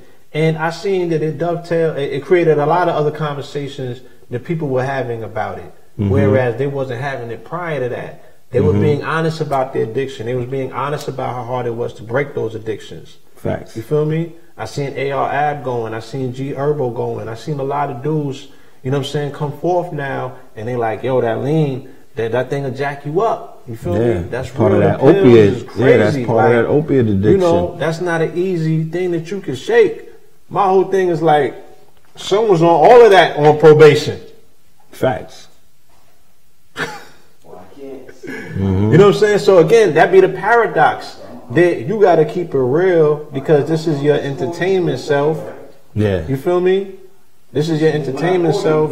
But then, you know, you dressing up and what have you, and you go on the court and you putting on that other face, as if these people are not listening to your music and on your IG and looking at your life because you got an open book to it. So it's crazy, B. You understand? Facts. Yep. I want to take one more call, but before that, I want to holler at the brother Sarnetta. He was trying to get through, and the brother just called. So let me call the brother Sarnetta. Hold on, Sir. Let me connect the brother. Peace out. Sir, can you hear us? Sarnetta, can you hear us? Yes, I hear you, brother. All right, what's up, brother? What's happening? You live now, you live. Okay, I want to say peace and black power to my brother Rich. Of course, peace and black power to my brothers Red Pill and Blue Pill. Peace out. And all I want to say is, because I heard the last caller call in, and he spoke about Meek Mills, and we shouldn't be giving a damn about Meek Mills. Meek Mills is our brother. Meek Mills make a mistake just like everybody else, and we got to stop acting like our glass is so clean and everybody else is poison. There's no different from, you see all of us and all these brothers banging on everybody else on YouTube, where we tearing down each and every one of us, but we try to make it look like we are so better than the rappers that's out there, than the brothers that's on the corner. We are no better from them. Okay? So Meek Mills is our brother, and we should not always try to condemn everybody because they make a mistake. And that's what I want to say. Shout out to Meek Mills, free Meek Mills, because a lot of you Negroes out there don't give a damn about your own people either. Now, I would like to give, before I leave, my top 5. I heard Red Pill gave his top 5. Yeah. My top 5 is Khalid Abdul Muhammad. Facts. Dr. Khalid Abdul Muhammad. Dr. Khalid Abdul Muhammad. Dr. Khalid Abdul Muhammad. Dr. Khalid Abdul Muhammad. That's my top 5. That's all I wanted to drop. Shout out to you, brother Rich. Shout out to my brothers, the Pillars. I'll see y'all this weekend. Peace and black power. It's going down. Brother Jabari and Zion Lex is in. Peace. We out. Peace, family. Peace out. Peace, family. Welcome to the show. Do you have a question for Red and Blue? Yeah, family, can you hear me? Do you have a question? Yeah, what's going on, man? Peace, family. Peace. Peace, man. I'm calling from Florida. Shout out to Florida, land of flowers. You already know. Just wanted to say what's up to y'all, man. But I was really calling in to speak on the Meek Mill thing. Yeah, please do. I was kind of in agreement with the other brother. He wasn't really fair to really fuck Meek Mill. The situation is, we worrying about the celebrities too much. Because regular brothers going through this every day. And it's like we're not paying attention to them.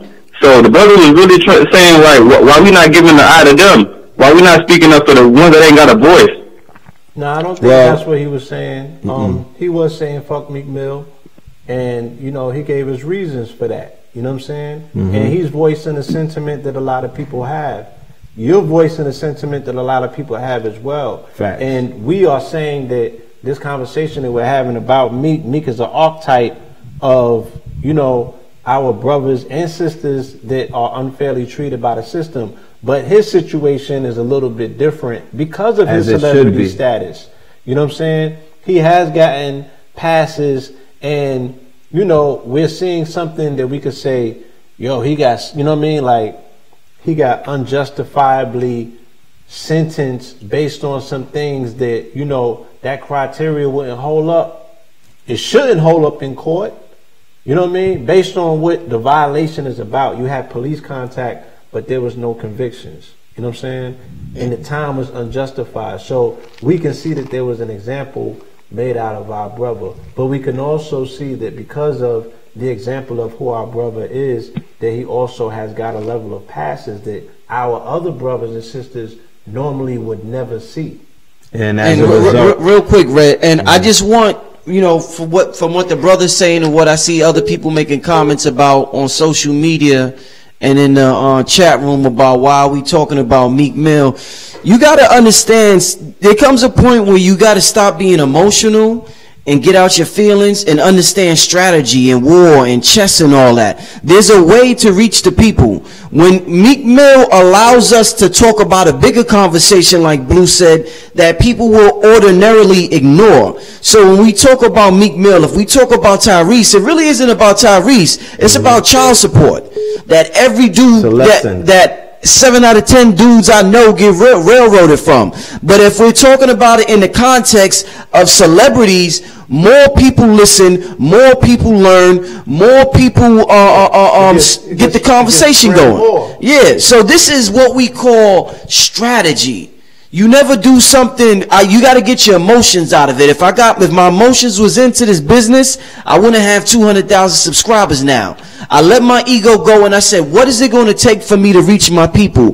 My people over here, if they're over there, I'm going to talk about what's going over there, but I'm going to put my spin on it. I'm going to put my twist to it. So this is nothing but mere strategy, my brother. This is marketing. This is strategy. This is a good way to promote your brand. This is a good way to talk about the unfair, unjust criminal justice system.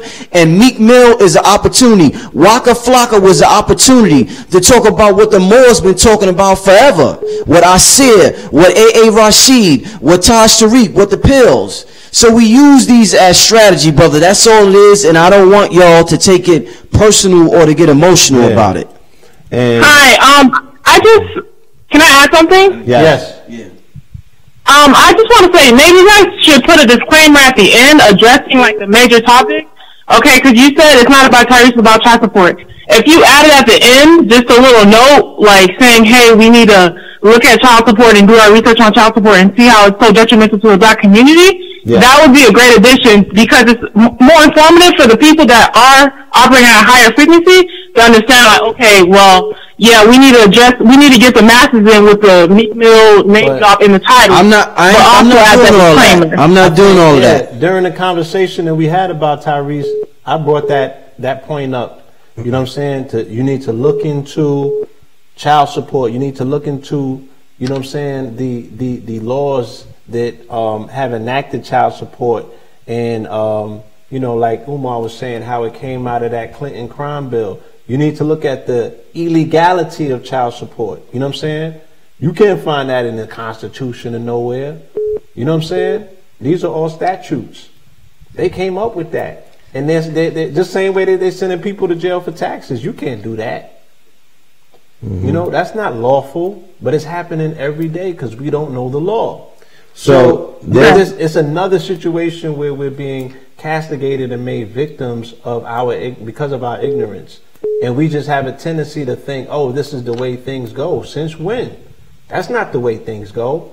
So even with a situation like me, you know, somebody's going to be able to walk away from this and say, yo, you know, the way that they approach that particular conversation and that situation, I can see, you know what I'm saying, I can extract something from it for myself. If ever I find myself in a situation, or if I know somebody in a situation, I have multiple ways in which to look at this.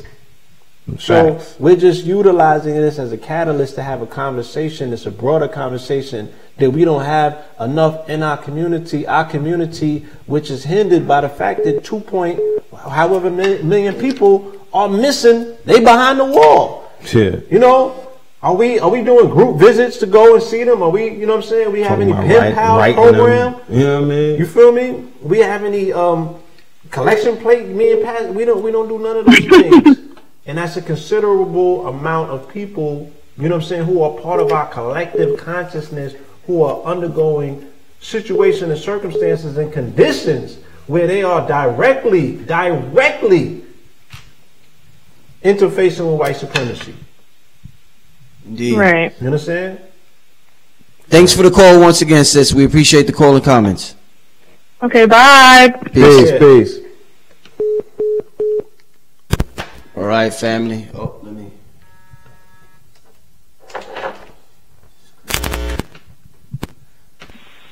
Peace, family. Welcome to the show. Do you have a question for Red and Blue Pill? Hello? Family, can you hear me? Yeah, I can hear you, bro. Go ahead, brother. What's going on? Yeah, peace to the pills. This is George Bacon from Philly. What's up? Peace to the God. Peace, family. Well, What's going on, brother? Rich?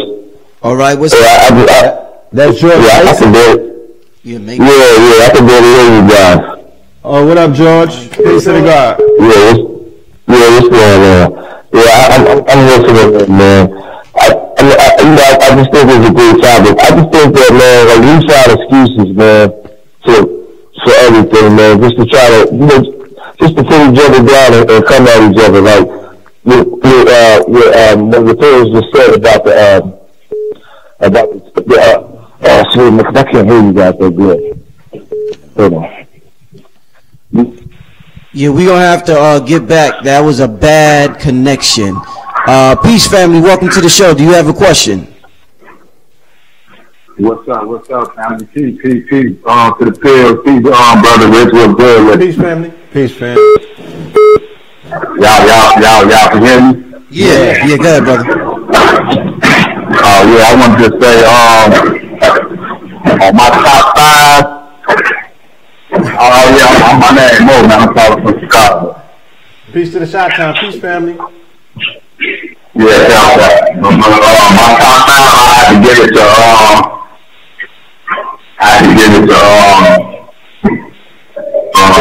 Mario Henry, Oswald Clayton, Irene Day, Brother Patty,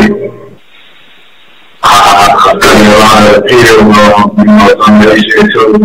And the last one will be a little controversy because everybody was like, I ain't put him up there. But my last one, I'm being the time to Ray Hagen, but the first thing I was one of the best.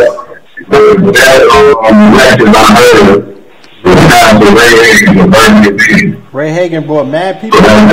Yeah, he brought mad people. He brought mad people in coming out the church. Yeah, he said how the Bible and all that was, trade around and all that. But another thing I want to say,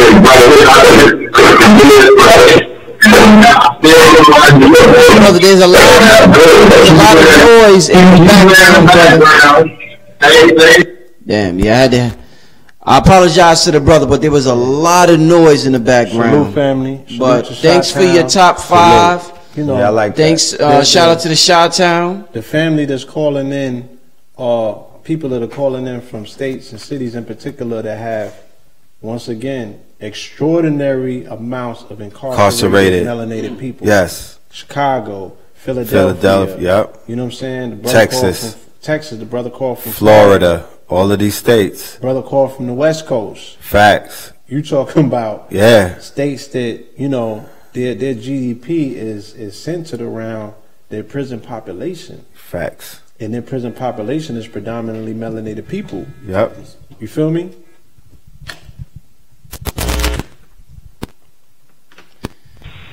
Peace, family. Welcome to the show. Do you have a question for Reverend Blue Pill? Yes, I do. Go ahead, brother. Peace to the gods and earths. Peace to the human civilized things on the planet. I just wanted to talk about, my name is Cloud Walk in the Room.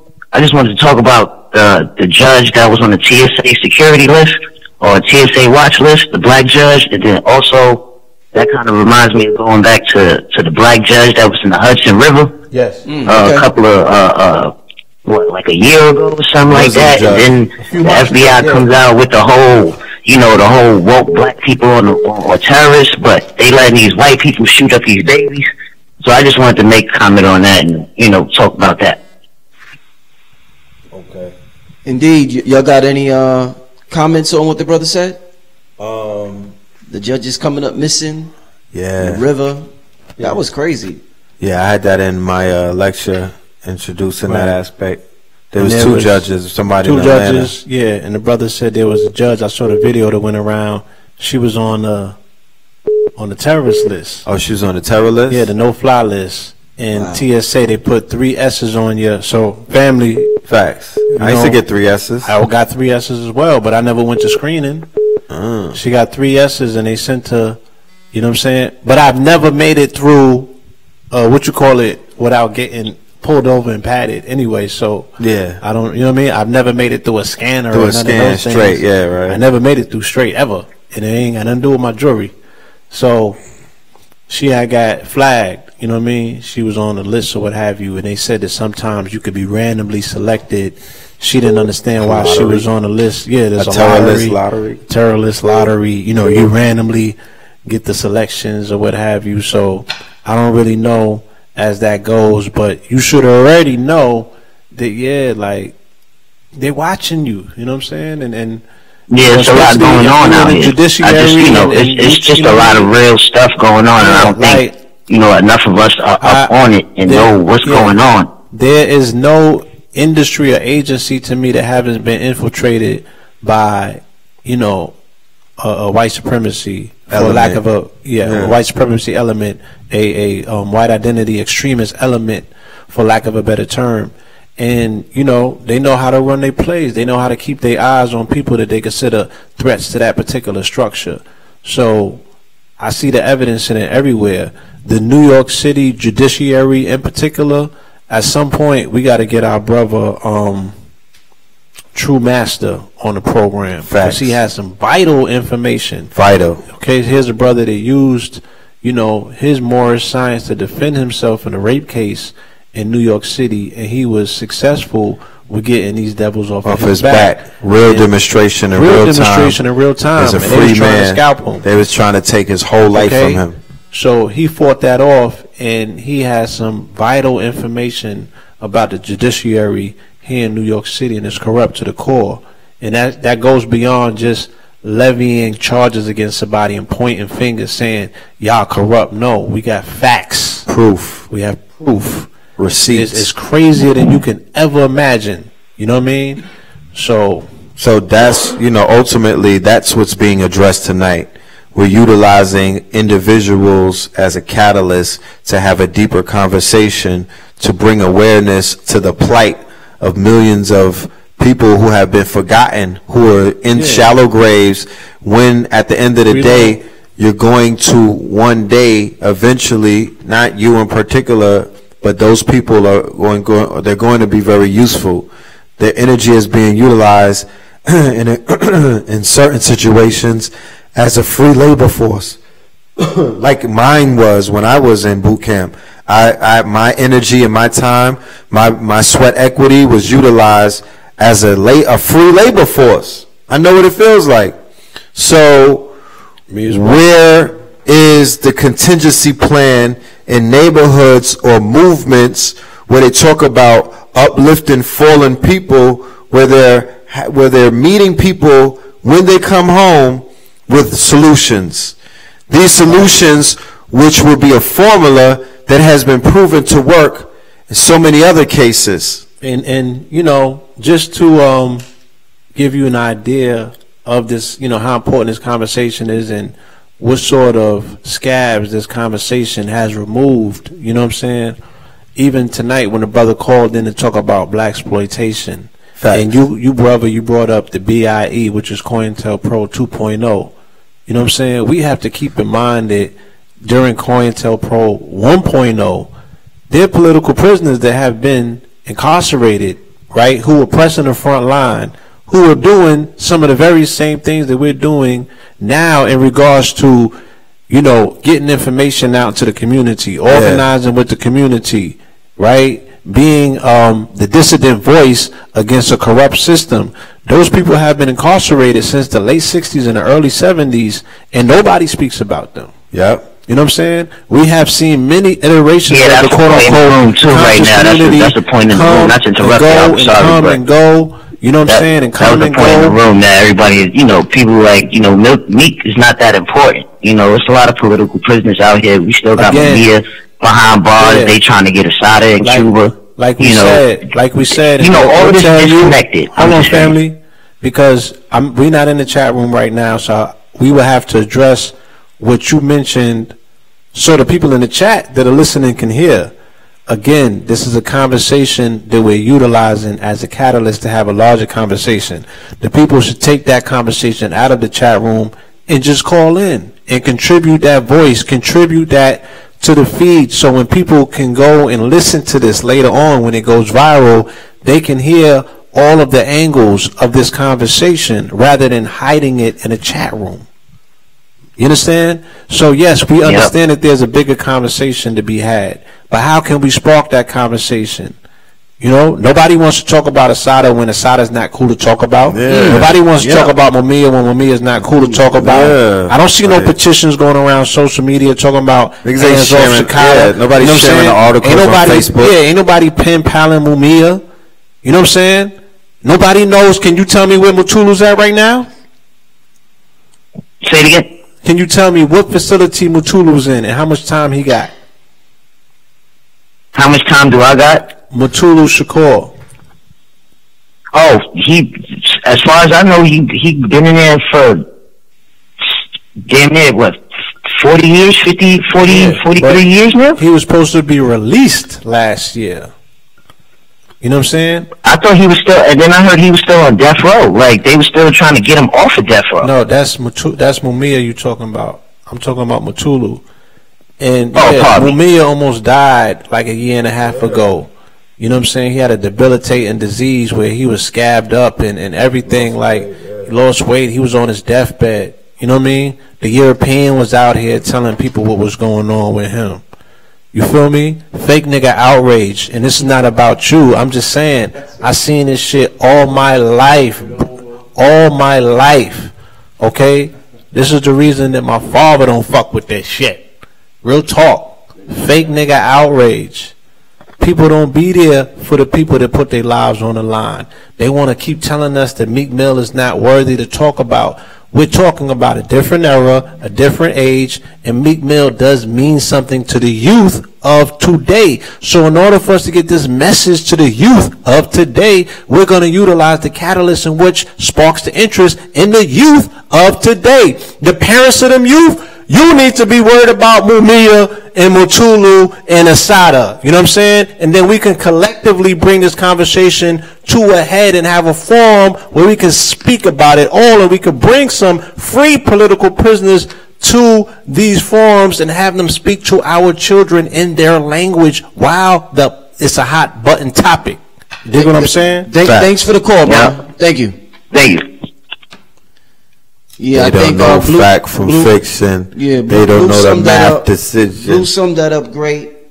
You know, for this. And like I said earlier, our people, you know, we got to get the emotions out of it. You hear a name and you go crazy, and you have the fake nigga outrage.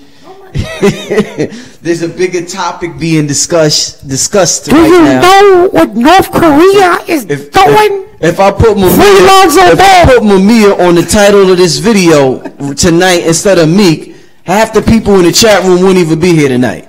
If I had wrote Mumia, they'd be like, why they talk about Mumia? They talking about Mumia. So, I mean, come on, y'all. Who's Mumia? Come on, y'all. Free Mumia Mills. We gotta be better at business, man. A lot of us should have went to business school, man. We messed up when we said F school. I understand the F school, but we need to be a little more sharper when it comes to business, because we don't understand how marketing goes. We don't understand strategy. We don't understand none of that. All we understand is we've been oppressed. Pretty much, man. Yeah. But listen. And what the next month when the world is gonna end? Oh, Nibiru. Yeah. Nibiru. What we worried about? Yo, when is the world gonna end? Matter of fact, why don't y'all talk about that? Let's talk about December 23rd, December 34th. Y'all always coming up with a new month with a new date. But shout out to everybody in the chat room, though, man. Salute the chat. Peace to the gods. I definitely appreciate everybody in the chat room showing love and support. Even all the fools in the chat room, you know. We about to get out of here. It's 12:42. Any closing comments for the people? You know, put the mic here. If this conversation speaks to, you know, the work that you do, where you're reaching out to brothers and sisters that are not incarcerated, that are in the streets, or living a certain kind of life, or following a certain kind of path, and you're explaining to them that the worst thing that can happen to them in these days and times as a black man and a black woman specifically is being incarcerated, and you're doing everything in your power to prevent that, salute to you and continue doing the work. And I hope that you are being supported both mentally, emotionally, financially, and spiritually by the people around you.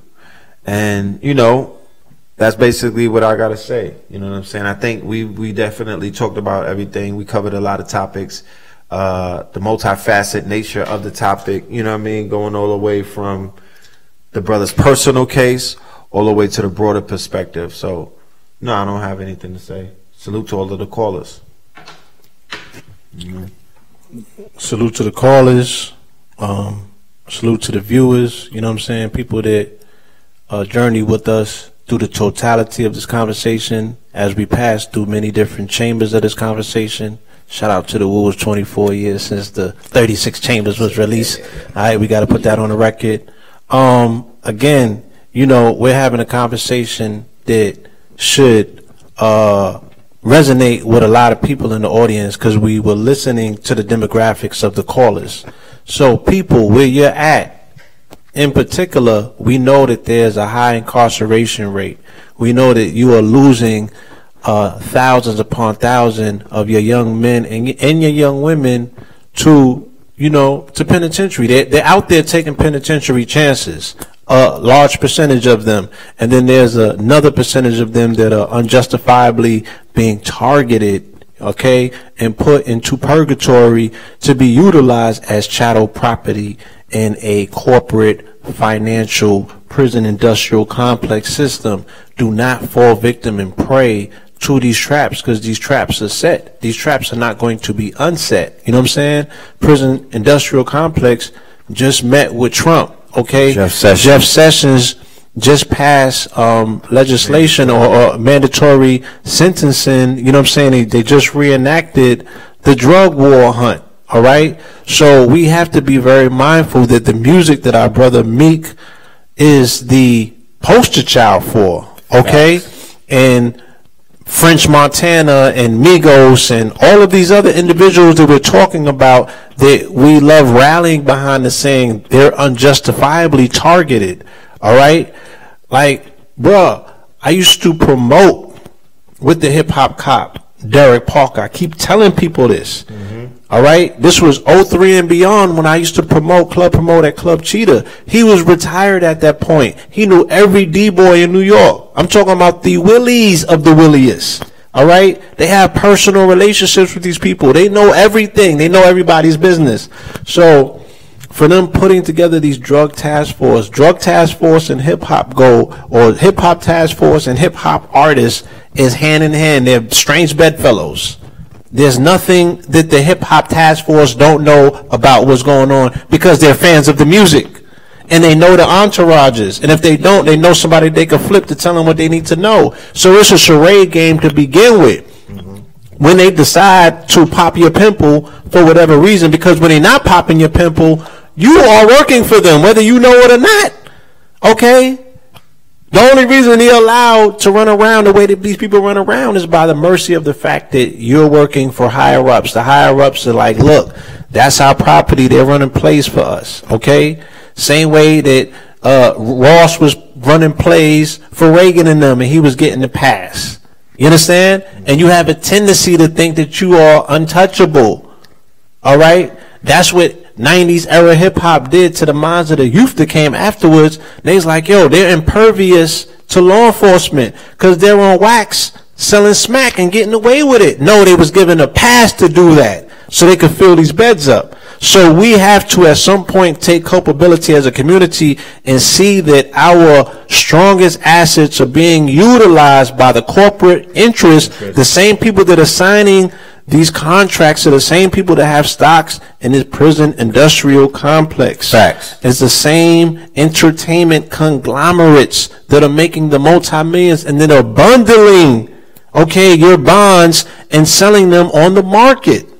So there's so much bread to be made that this is not going to slow down anytime soon. So if you are trap rapping, if you are actually in the trap, then you have to be very mindful of this administration that you're dealing with. You're not going to get a Meek Mill pass. You're going to get 20 to 40 years.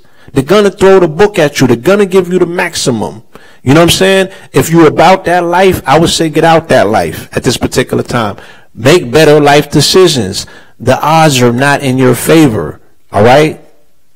So for our brother, I'm more than certain that, you know, he's going to see another day out of this situation. Why? Because he has the resources and he has the support of the people that are behind him. For those that are unspoken, the millions that aren't spoken about, who don't have the support, who don't have nobody that could call a governor, you know what I'm saying, and call a favor in.